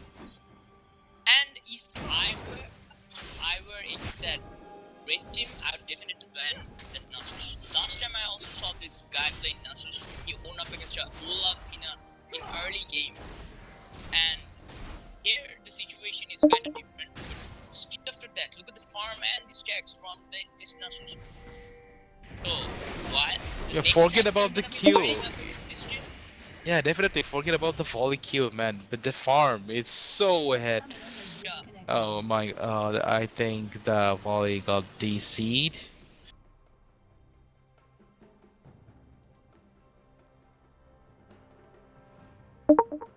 And let's look at the goal difference. What do you think about it, Ollie? Goal difference is about 6k. About 5k, I guess. 65. Yeah. So User joined your really channel. advantage can be seen in red team. The next fight, if the team fight occurs in these circumstances, so they're gonna be like they're gonna actually win this. They're gonna win the fight definitely, Win the because fight because they can't kill it's these Nasus. The Nasus will be at their face while the team fight is gonna occur.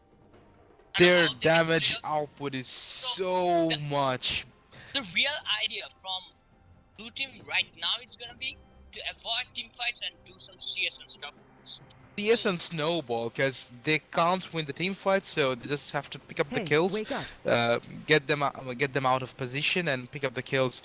And they need more visions, because as you can see that their blue side is pretty much warded, but the red side it's totally warded by the purple team. So they pretty much have zero vision on there, because that bush won't give you the signal or give you the information that they're in the jungle or not. So they should do some defensive ward on the red side of the map. You know, if Ozzy doesn't give some pressure in the bot lane anytime soon, it's gonna be really tough one. But and they need to measure out those wards to do that, because if Azir gets caught within the area of Zinza, I think Azir is gonna die right now because of the build that you can see from Zinzao right now. Yeah, Zinzao, Made it's of really, the Rinkin and the stock and the plate, Devourer. stated Devourer. Yeah, the Devourer. So much damage output from the purple team. Lane.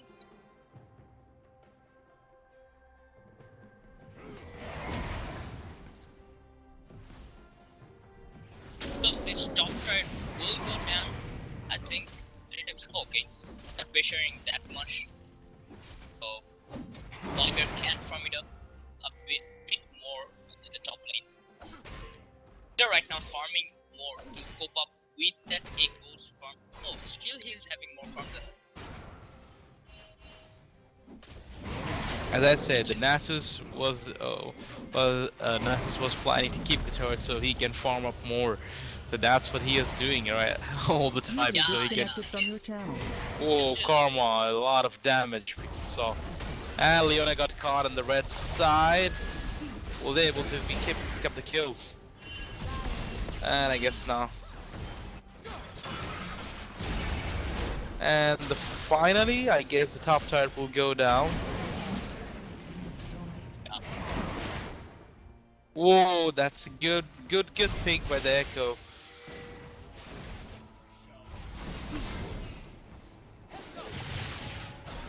Holly, what do you think about the Purple's team? What they should do at the moment? Because, but how they should utilize their I mean, advantage. they need to group up soon enough to do those team fights, because you have got Leona in the team, purple side.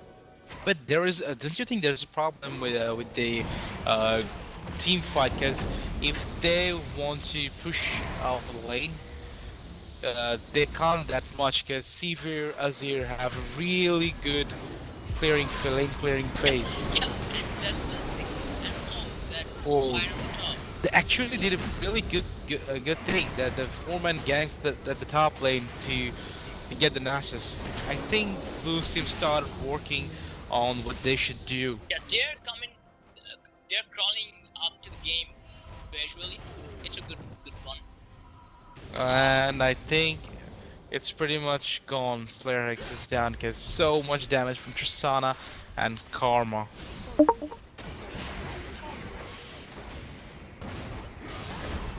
I'm not sure why Tristana built Static Shield first. And the for ID. Shadow. So they are that red team is given pressure, pressure in all the lanes gradually, so that when the team fight occurs, they can get a good number of turrets after the team fights ends. So not the And best plan ever, but a good one.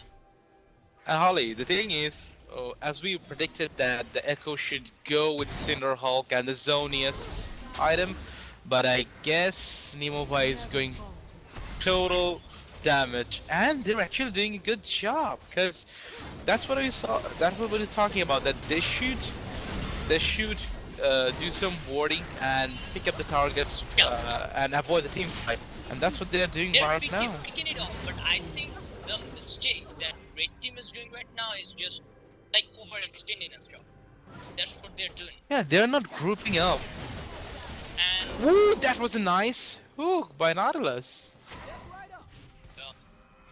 Even though Persona jumped, it looked nice. And they need to give some space to Slayer Hex, cause if he farms up, he really going to be one of the key players who can change the game. He really needs to be farmed up, because at least the Nature Steed and the Rebellion Hat. yeah, his pet gonna be a way more better than a Carmine. Yeah, definitely. In team fight, he's going to be a beast. Yeah. Oh, whoa. That's a lot of damage by Tristana. Finally, we saw our dragon is going over to But the blue side. Yeah. that was a nice one. And one thing I really liked about the Zinzao is he bought a side stone. Yeah. Only less people do that.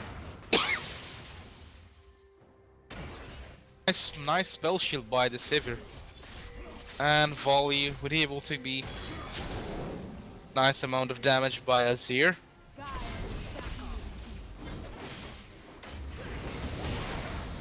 So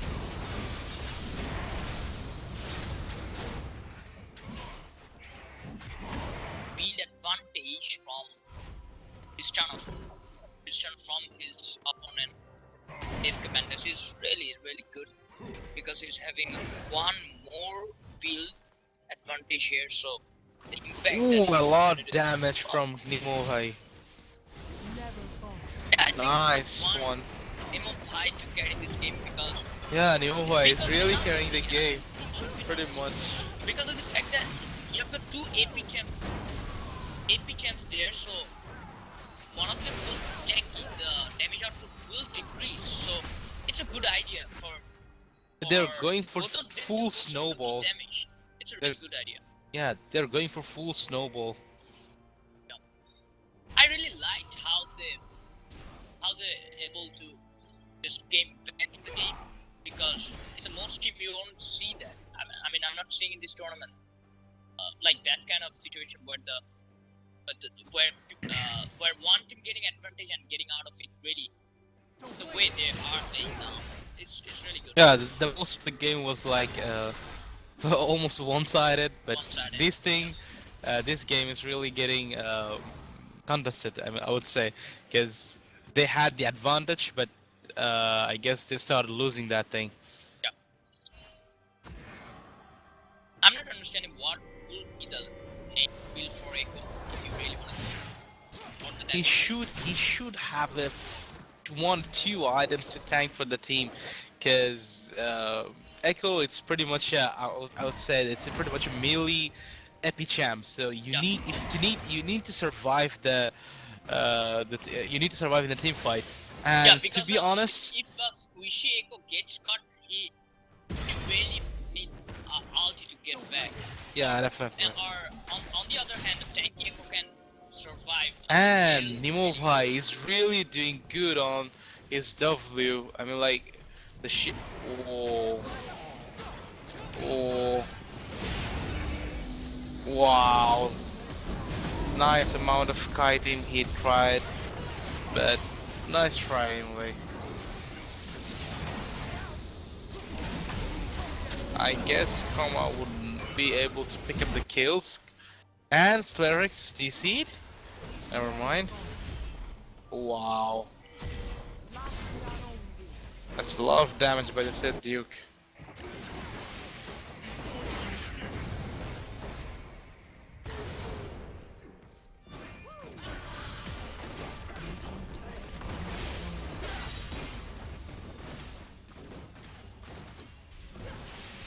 They should Okay, have so- target on Tristana. Okay, so the red team. They should have targeted the Tristana rather than the Xin Zhao. Yeah.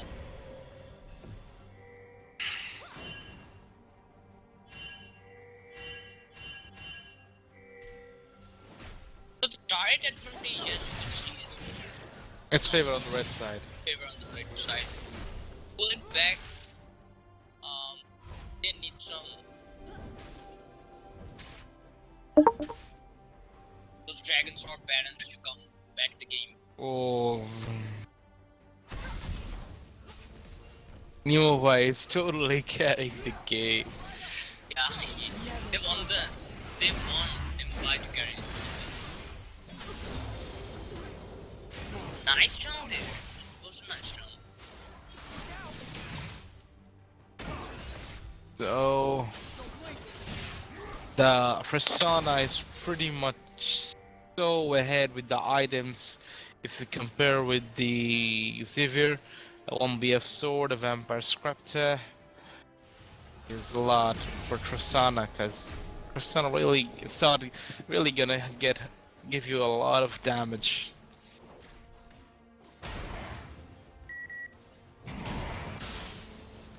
And let's just check the NASA stack. 636 in 13 minutes. It's really going to be devastating. I don't know why they're not doing a 5v5 stuff till now, and I think Nasus wants to stack his Q more. Yeah, Nasus wants to really stack his Q more. And... oh... wow. Before this game goes by, Nasus is gonna be a busy. Oh, the City Duke still get himself out from there. And Nautilus can't do much about it. And looks Seems like... this fight is gonna be and Soul is gonna die. that would be the So third we dragon? give him- Third dragon for the purple side? People kill for that Zinza. It's a And 5-0 zero Zinza. death. 5-0 Zinza with some tanky items and also Figura and Biddle. He's going a smart move there, the Zinza, because the red team also needs the front line. Yeah, definitely. Yeah, of course, the Nasus is there, but still, if you have Zinza and Nasus who are tanky enough, then Tristana can go. And looks like radiant. they're going for the Baron. Yeah, no visions there as Yeah, definitely. no They visions. don't have any visions on the Baron side. The blue team was, from the beginning of the game, they really took less vision control in the map, which they shouldn't have. They can sandwich the Zinza if they want to, but why they're not taking the Zinza? Oh my. Was there around, but no one was there to get him. That was hilarious, man. Yeah, they should have taken down the Zinza. A Zinza with the Baron Because- buff and the Yeah, and taking out the Baron buff from a guy like Zinza in this case, they're nice, man. Zinza at a time he's got so Deadly much damage and so much tanky. Oh, the purple team is definitely looking for a team fight to... Oh, that Slayer Hex all shouldn't have been cast like this.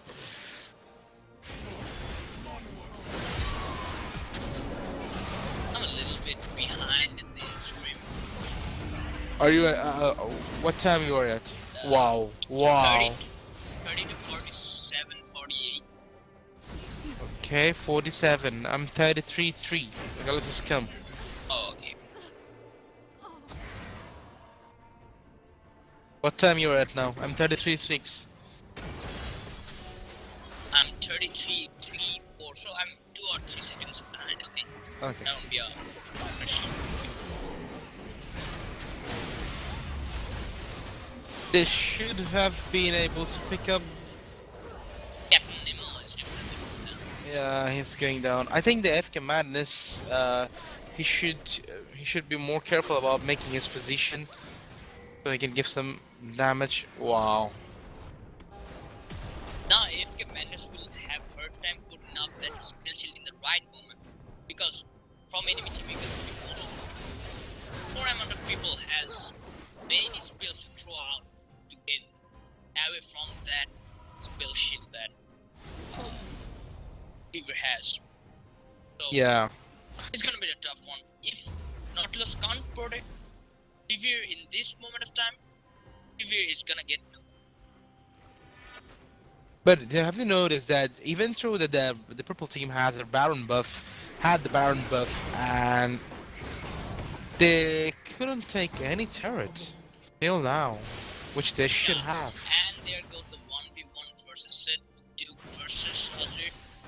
That's Lyric's guy. I think the Slayer Hex is really getting out of position without worse. The red team really did a good job on warding the enemy jungle, but I think I believe that the blue team should have do more warding on their jungle, because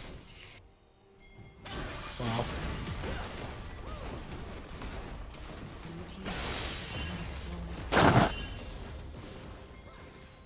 So the minion waves that has been given out by the red team. Yeah, Gonna be- and finally they actually used the Baron buff to take an objective at the top tower, as you can see. And on the other hand, Turtle Duck pushing out bot so that they get ready for each and every lane. So,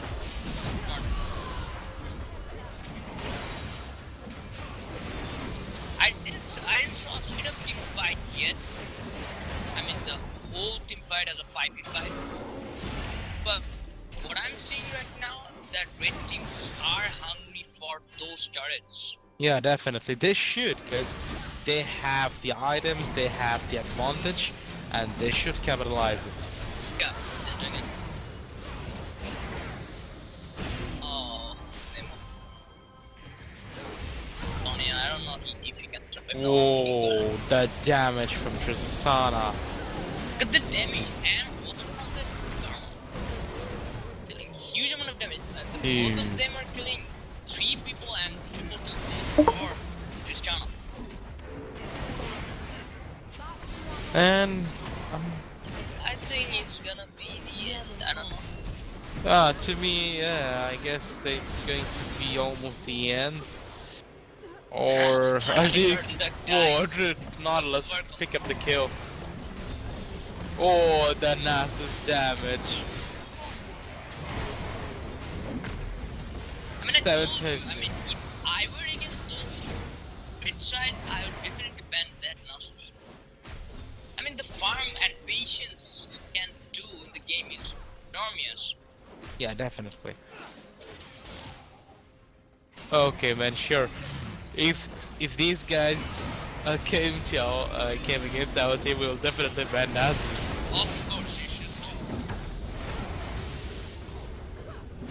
Look at the damage from Nasus, man. It's melting. So Wow, insane. that damage to Nautilus. Whoa, that everyone is One-man army, like he's one-man army, man. totally and the one. they're just fighting it with the Nasus. By the time their minion is coming like crazy. And they took the dragon. They have faith in Nasus. Nasus did not die yet. Well, No, wow.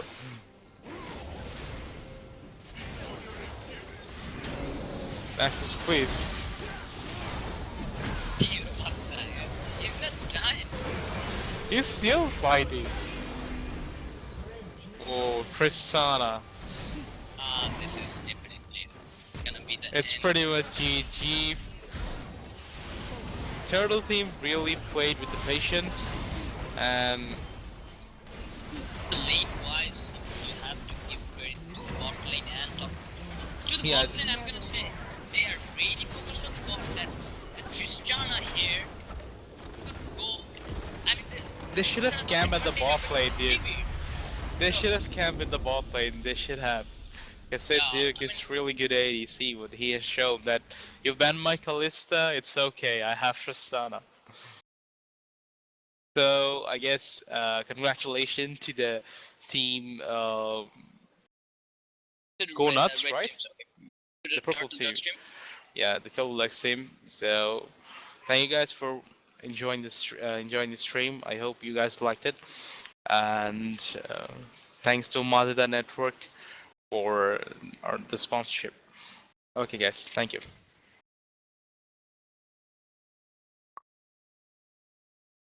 Hey, wake up. User left your channel.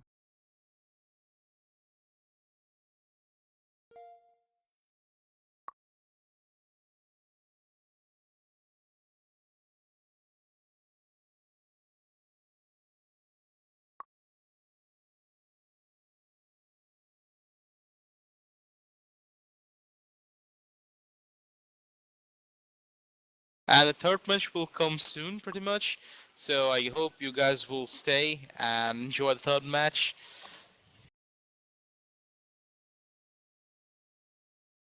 And Juju, can you please check the graph of the damage graph so we can see how much damage the Tristana gave in the team fight?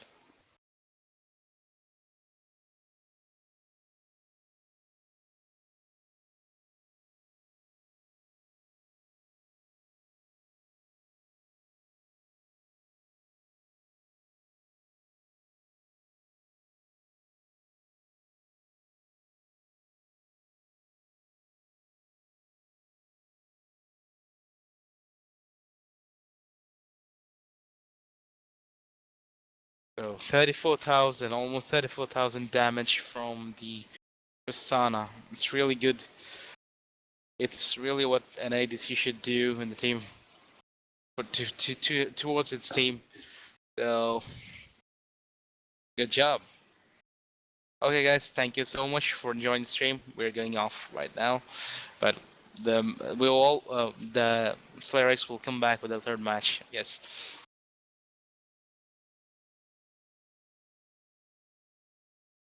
Hey, wake up.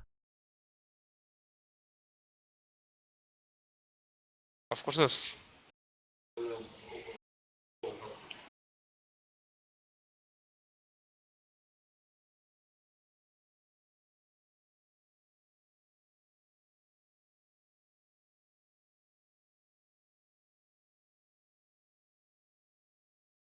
ওই of হয় নাই তো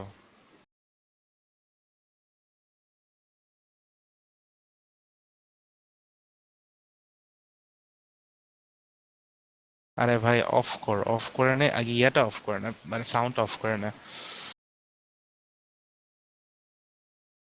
কথা যাচ্ছে ওখানে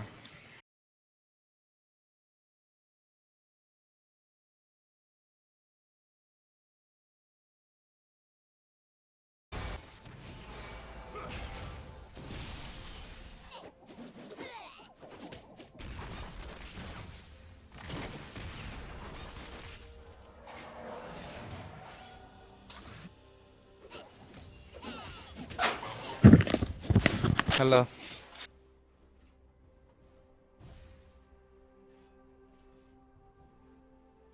Isa? Stream is on?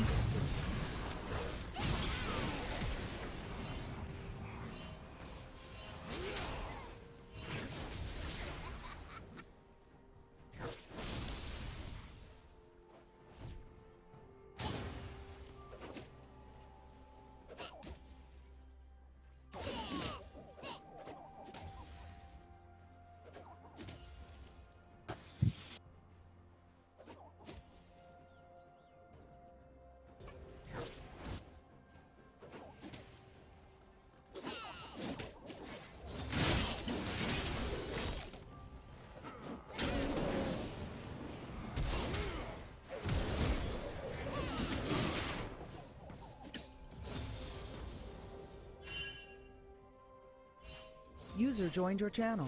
Oh, wait. Yeah, dude. What's up?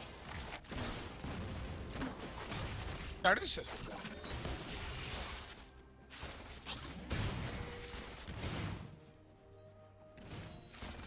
Wait, start karo. Okay, let's just do this. Okay, okay.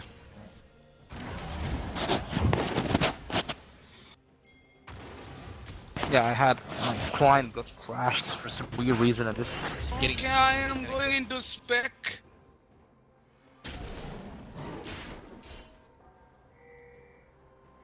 User left your channel. User was moved out of your channel.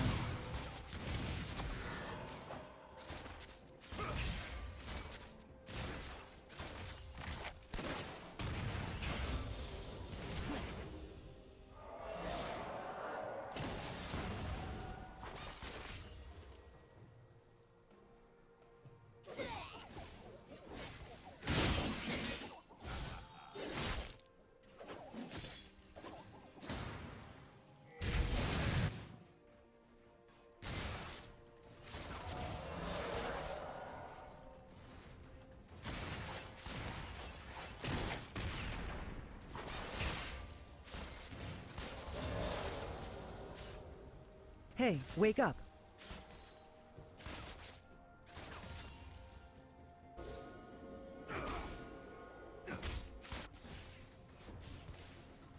Microphone muted. Sound muted.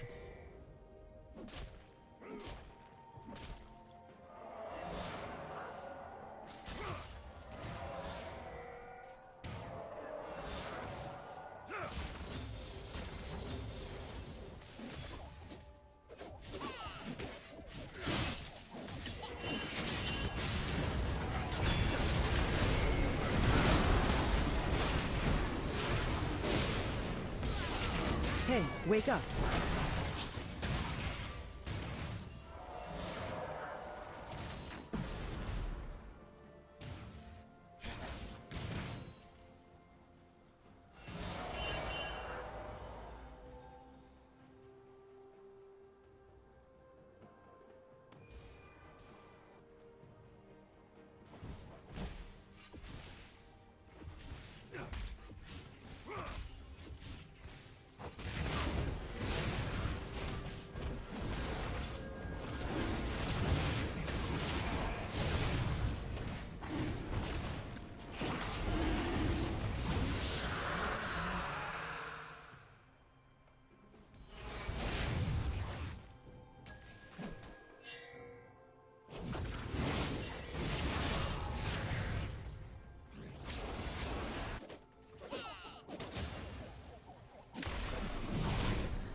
Hey, wake up.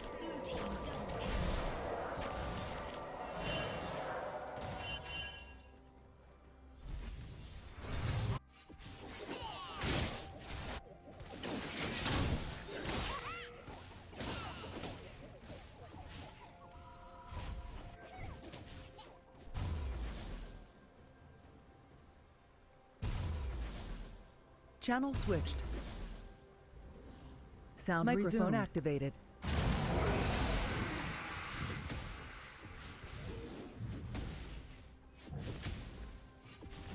User left your channel.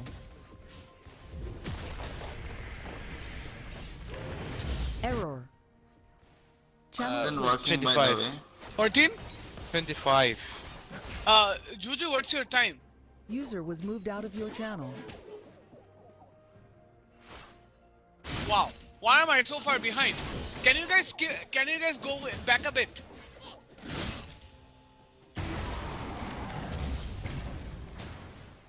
Okay, 14:35 it is then. No, I'm not. Now I did. Yeah, I paused. I just did. Okay, 3, 2, 1. Let's go. Okay. So, sorry guys, we had a slight bit of technical issues. So, Poison Green playing Gnar.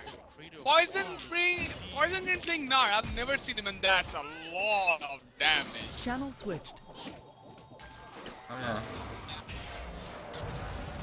R dude shortcut কাজ করছে না তো এই মাত্র কাজ করা শুরু করছে এটা তো বলতে গেছি ওদের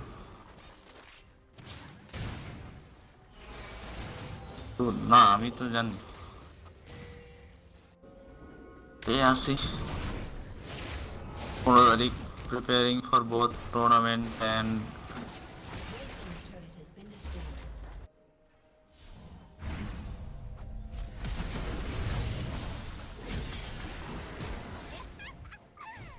Microphone muted.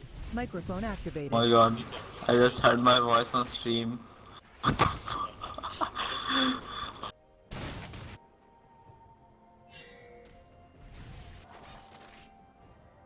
এখন স্ট্রিম কে করছে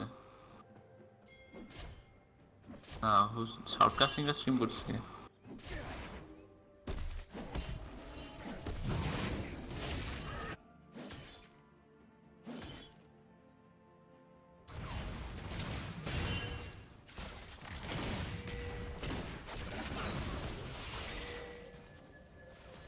Hey, wake up.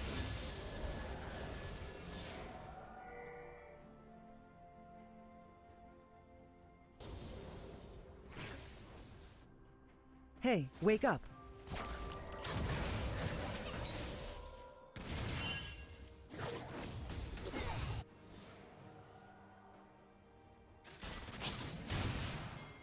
Microphone muted. You Channel need to follow your switched. jungle. It's the King Bradley. He really plays good with that. But still, the last match you guys, the last match we had a Volibear, and even throw this one. Okay, let's just go back to the bot lane. GG does the stream have sound? I don't know yet. Let's just check it on the YouTube. Look. I'll just go and check. So we see an engage.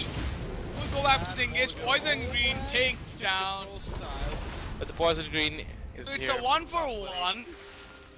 And if the Credo can do no, it seems to me he doesn't want to engage.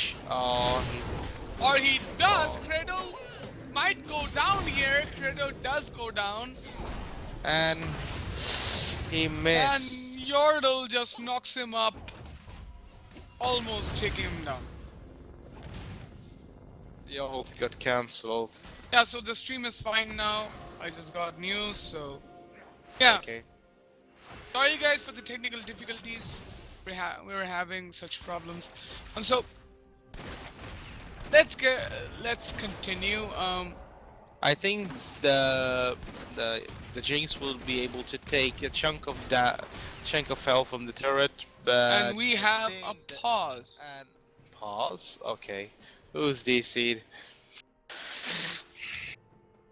Why Hasina would ult at the night? It's more. I than don't think it's 1 a Asina ult. I think it's self ult. Ooh. Okay. So talking about the game, the blue team is has like 4,000 gold ahead. 4,000 gold ahead. 4,000 gold ahead. Yep. Right. You see that Gnar. It's a 4-2-0 Gnar. Yeah, the 4-0. And you have a Rek'Sai who's 2-1-3. Well, all I can see that the blue team has the combination of the early game and the late game spike. If you think about the Lucian, Lucian is the early to mid game is high. I mean, like he's so strong at the early to mid game, and if the game goes down and down to the late game, then there is a Veigar who can pretty much shoot down anyone. And also about the think about the purple side, it's also balanced because the Jinx, he has a mid to late game spike, strong spike, and the other lanes, I would say, the Annie, she's always versatile in the whole time of the game, and the other three people, the Darius, Volibear, and Braum, really do a nice job to maintain the team fight if things goes as planned as they are thinking.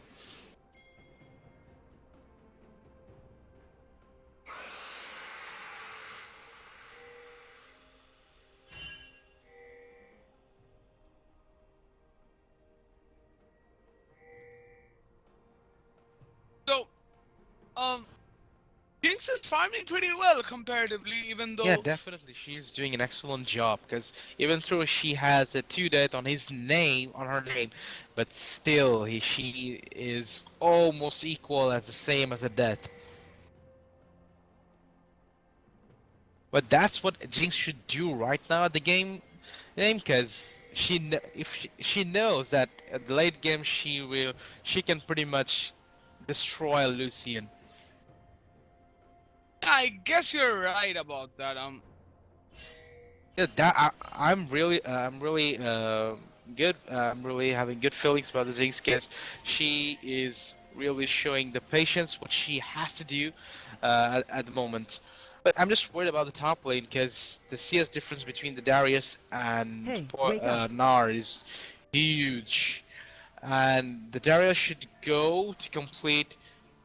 Should have completed the Black Cleaver first, then going to the other items. But I guess he's going for the Dead Man's Plate, or maybe or the Ranman's Woman.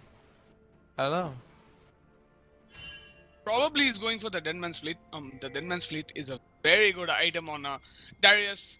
Giving the Yeah. damage and we see Rexa getting caught, but they don't have enough damage. Oh. Thresh flashes in, but Pro Cells just incinerates them. Jinx, Darius has came at the perfect time, but will he be able to?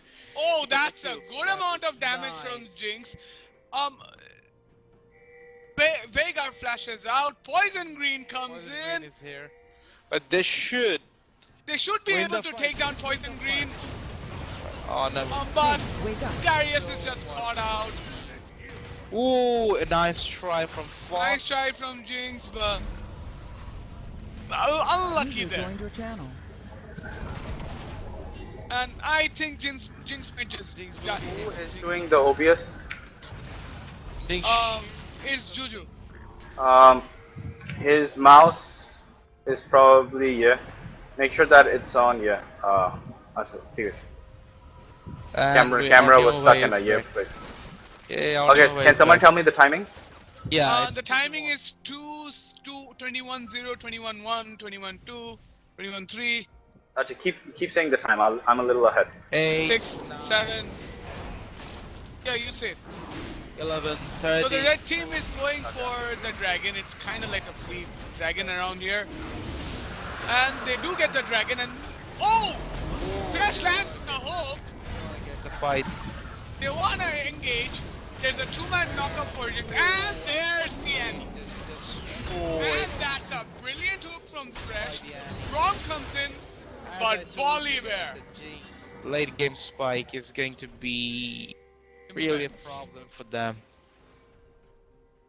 That's really good fight by the blue team. By the I'm in red. purple team. The purple team. Oh man, the colors. Yeah, I know it looks red. Right? It looks red. Come on, why do the people have say it's purple team, man? Whoa.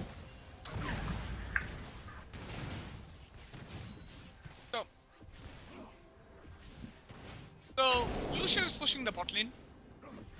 Let's see the goal difference between the Lucian and the Jinx. Right now, it's like 200 200 or 300. Yeah.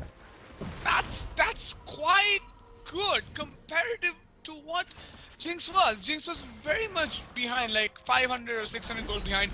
Rexa is coming in for a flank. I think Jinx might die there, but that was a brilliant save.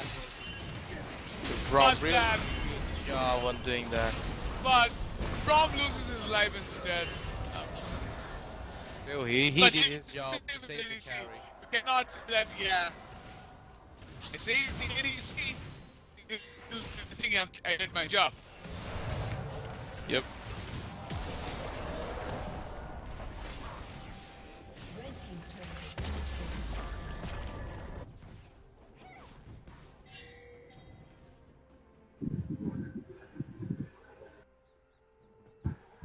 As we can see, the Gnar is going for full damage. User in your channel timed out. Ooh, almost. Whoa! Wow, Annie. That 2v1. Wow.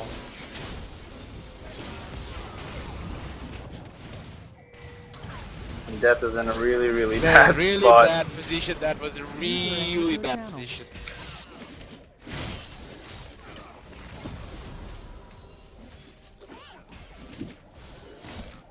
Hello? Sorry guys, I got DC. Okay, so the lead that the blue team really had going for them, being squandered right now. I guess they're becoming a little cocky. Yeah, We have the kills, we have they the did turrets. some unintentional fight and really made themselves position themselves in a bad position, like the death which we saw. I really like what just happened here. I mean, the blue team, they tried to engage a fight that was really, really in their favor, but because of a little miss by the Veigar stun and a really, really wide hook by the support Thresh. Annie just 2 versus 1. Yeah, Annie just 2v1 them, 2v1. destroyed them, annihilated them, which cost them a bunch of kills. Geth came in from a really, really bad angle that cost him his life. That entire procession snowballed into a turret taken in the mid lane, complete relief in the bot lane for Jinx, who manages to take out another tier 1 turret for the purple side. And the blue side, they really, really need to get their heads back in the game. I mean, they're not behind. They're still doing fair, but these cocky plays, these attempts really, really need to be executed properly right now. Yep.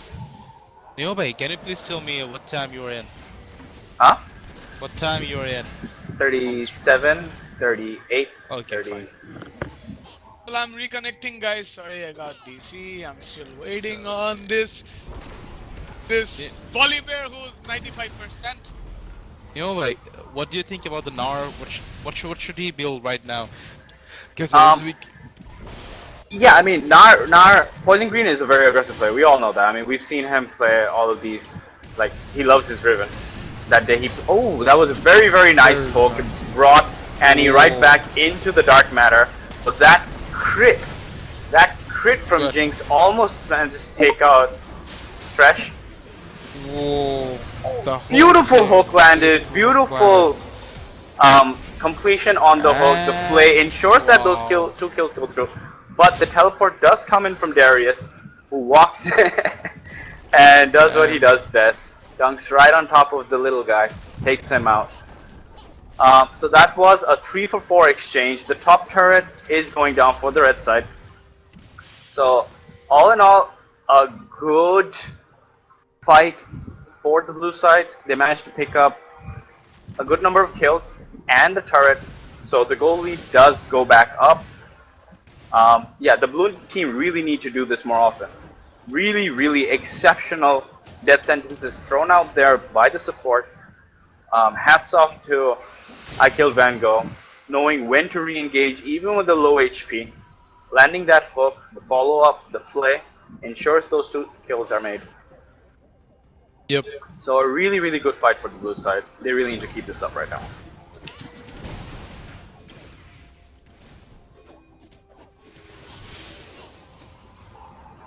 Looks like the blue team wants to take down the mid turret.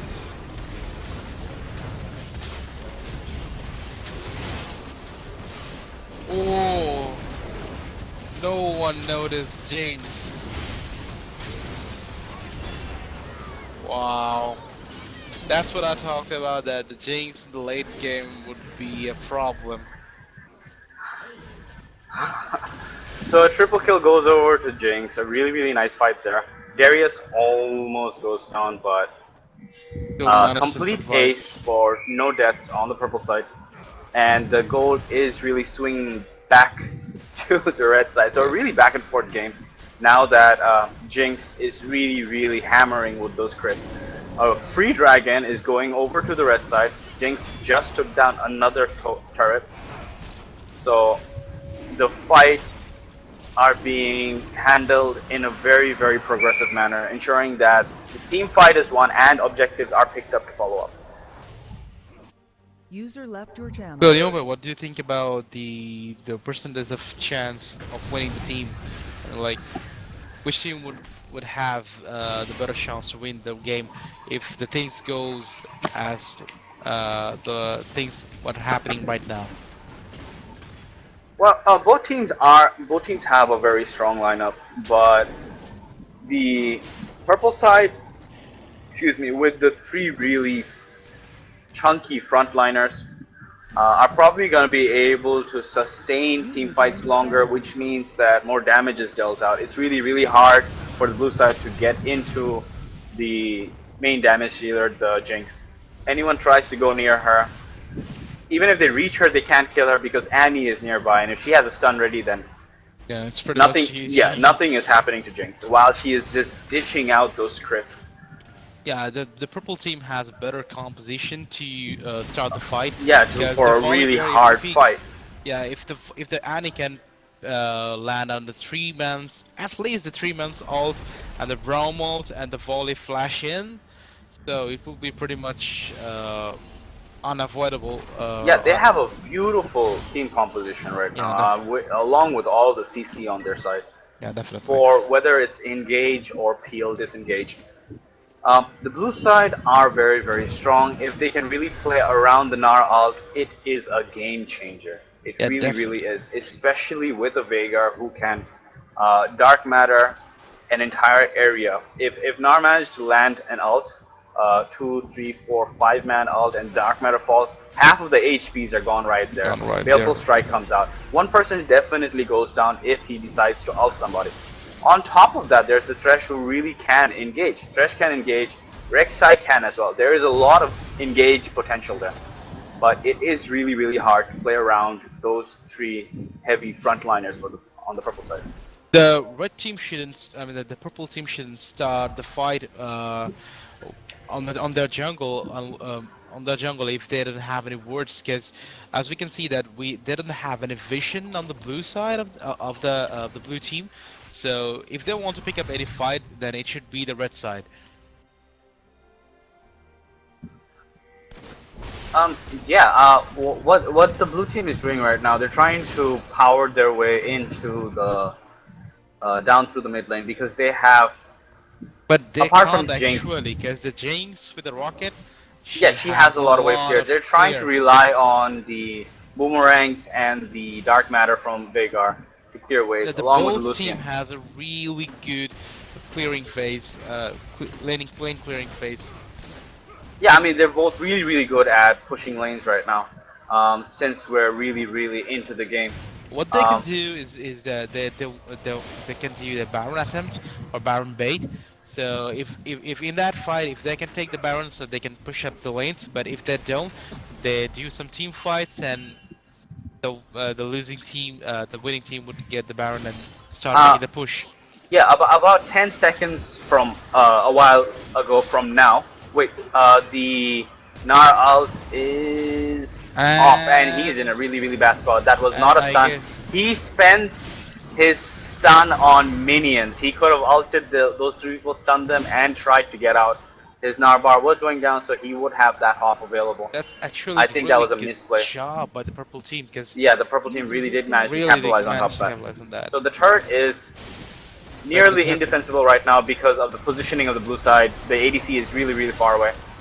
Van And- Gogh is in a really, really bad place. He gets taken down Whoa, so that's a quickly. really Pro good Styles walks into that volley flip. Whoa, the damage by the The Veigar. damage by Jeez. Veigar is so potent right now. And that's really it. I mean, really nice flash from Death. He walks back into that. He was just out of range of that. So yeah, I mean, we just saw how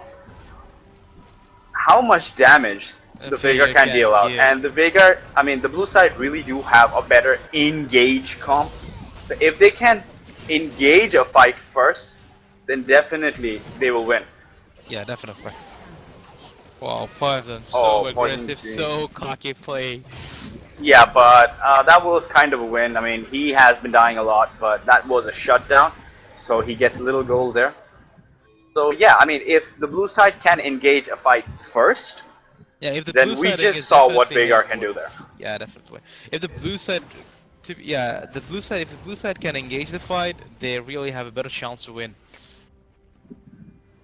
But Veigar, man, Yeah, so huge even right damage. now, even though so many turrets are down for the blue side, they have a really, really strong chance of getting back in this game. And And they really did a good job on warding the Baron because if yeah, the the red vision side, is really, really gonna affect what's going on.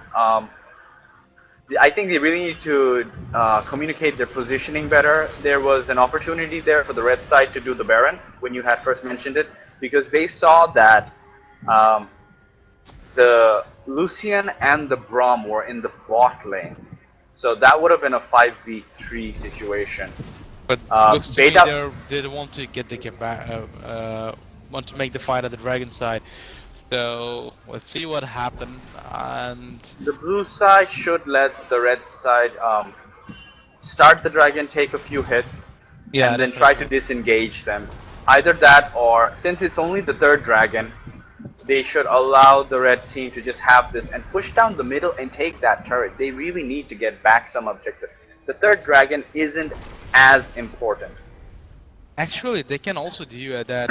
The blue side let them to get the dragon and start the Baron there because the Dragon red is side going doesn't down have really, any... really fast.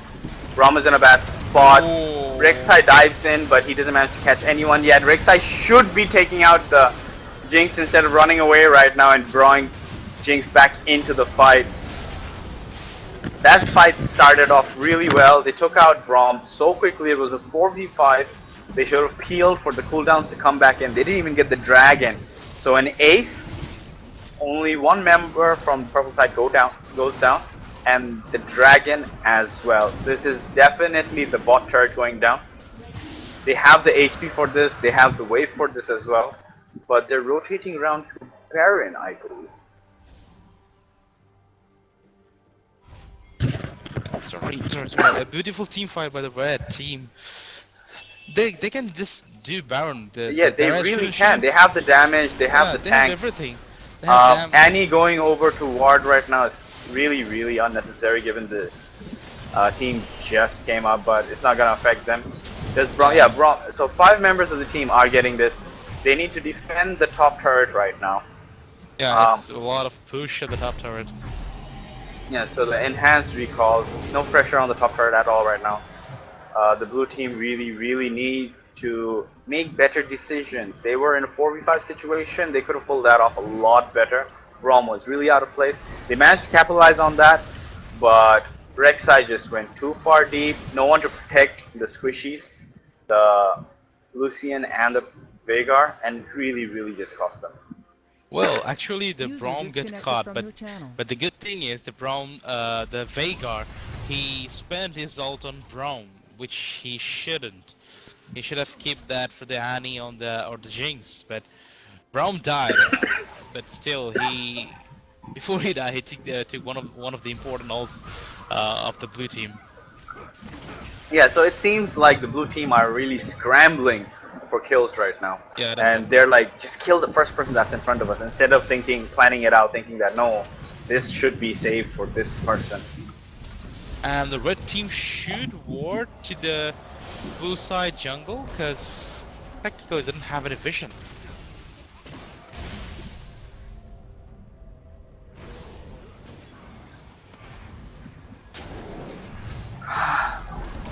Volley goes in really, really deep. A lot of damage is dealt, and everyone is flying in really deep, but they're really not respecting the turret right now. Oh, the Jinx damage with the Those crit. crits are really, really Really gonna be doing pain. business right now.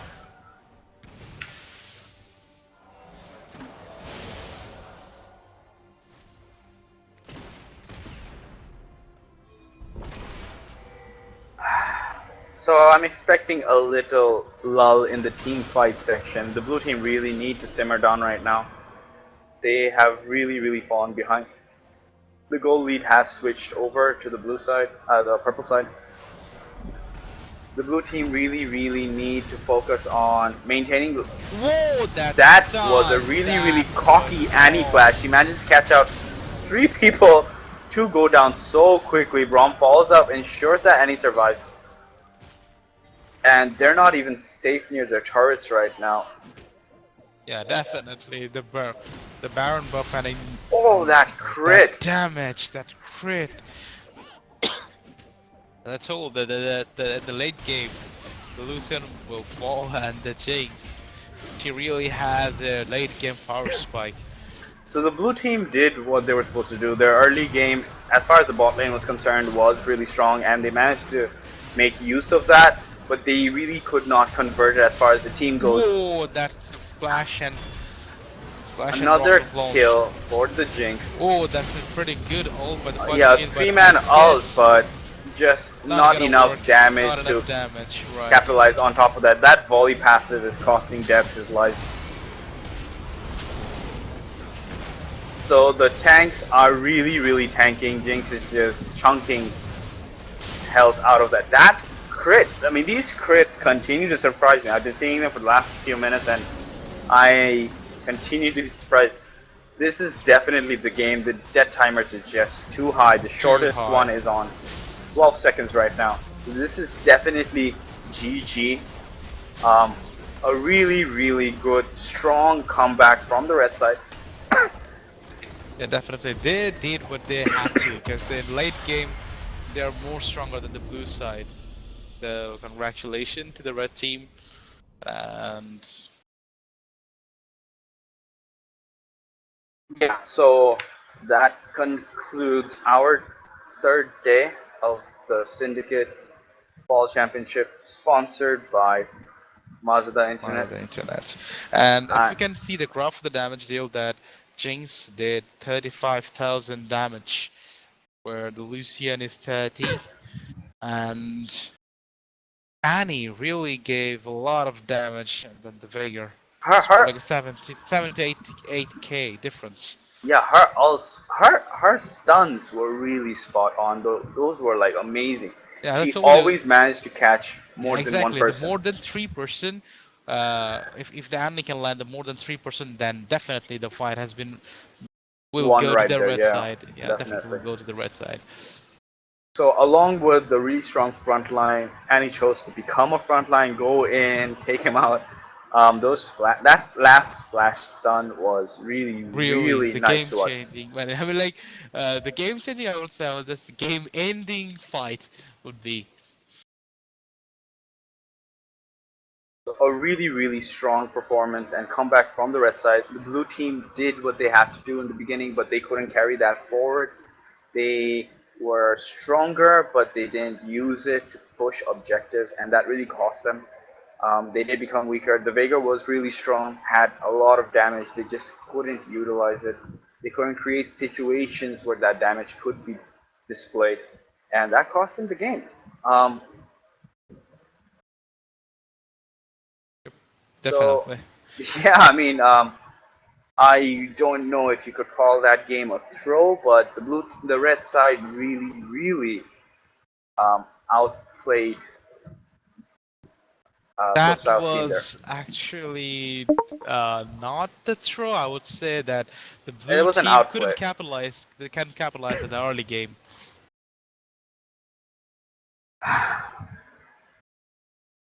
Okay, so we will be calling it a day. Okay. Everyone, thank you for tuning in. We had a couple of issues. We're really, really sorry about those. With that. We're also really thankful for you having stayed in tune. We will see you soon. And good night. Right.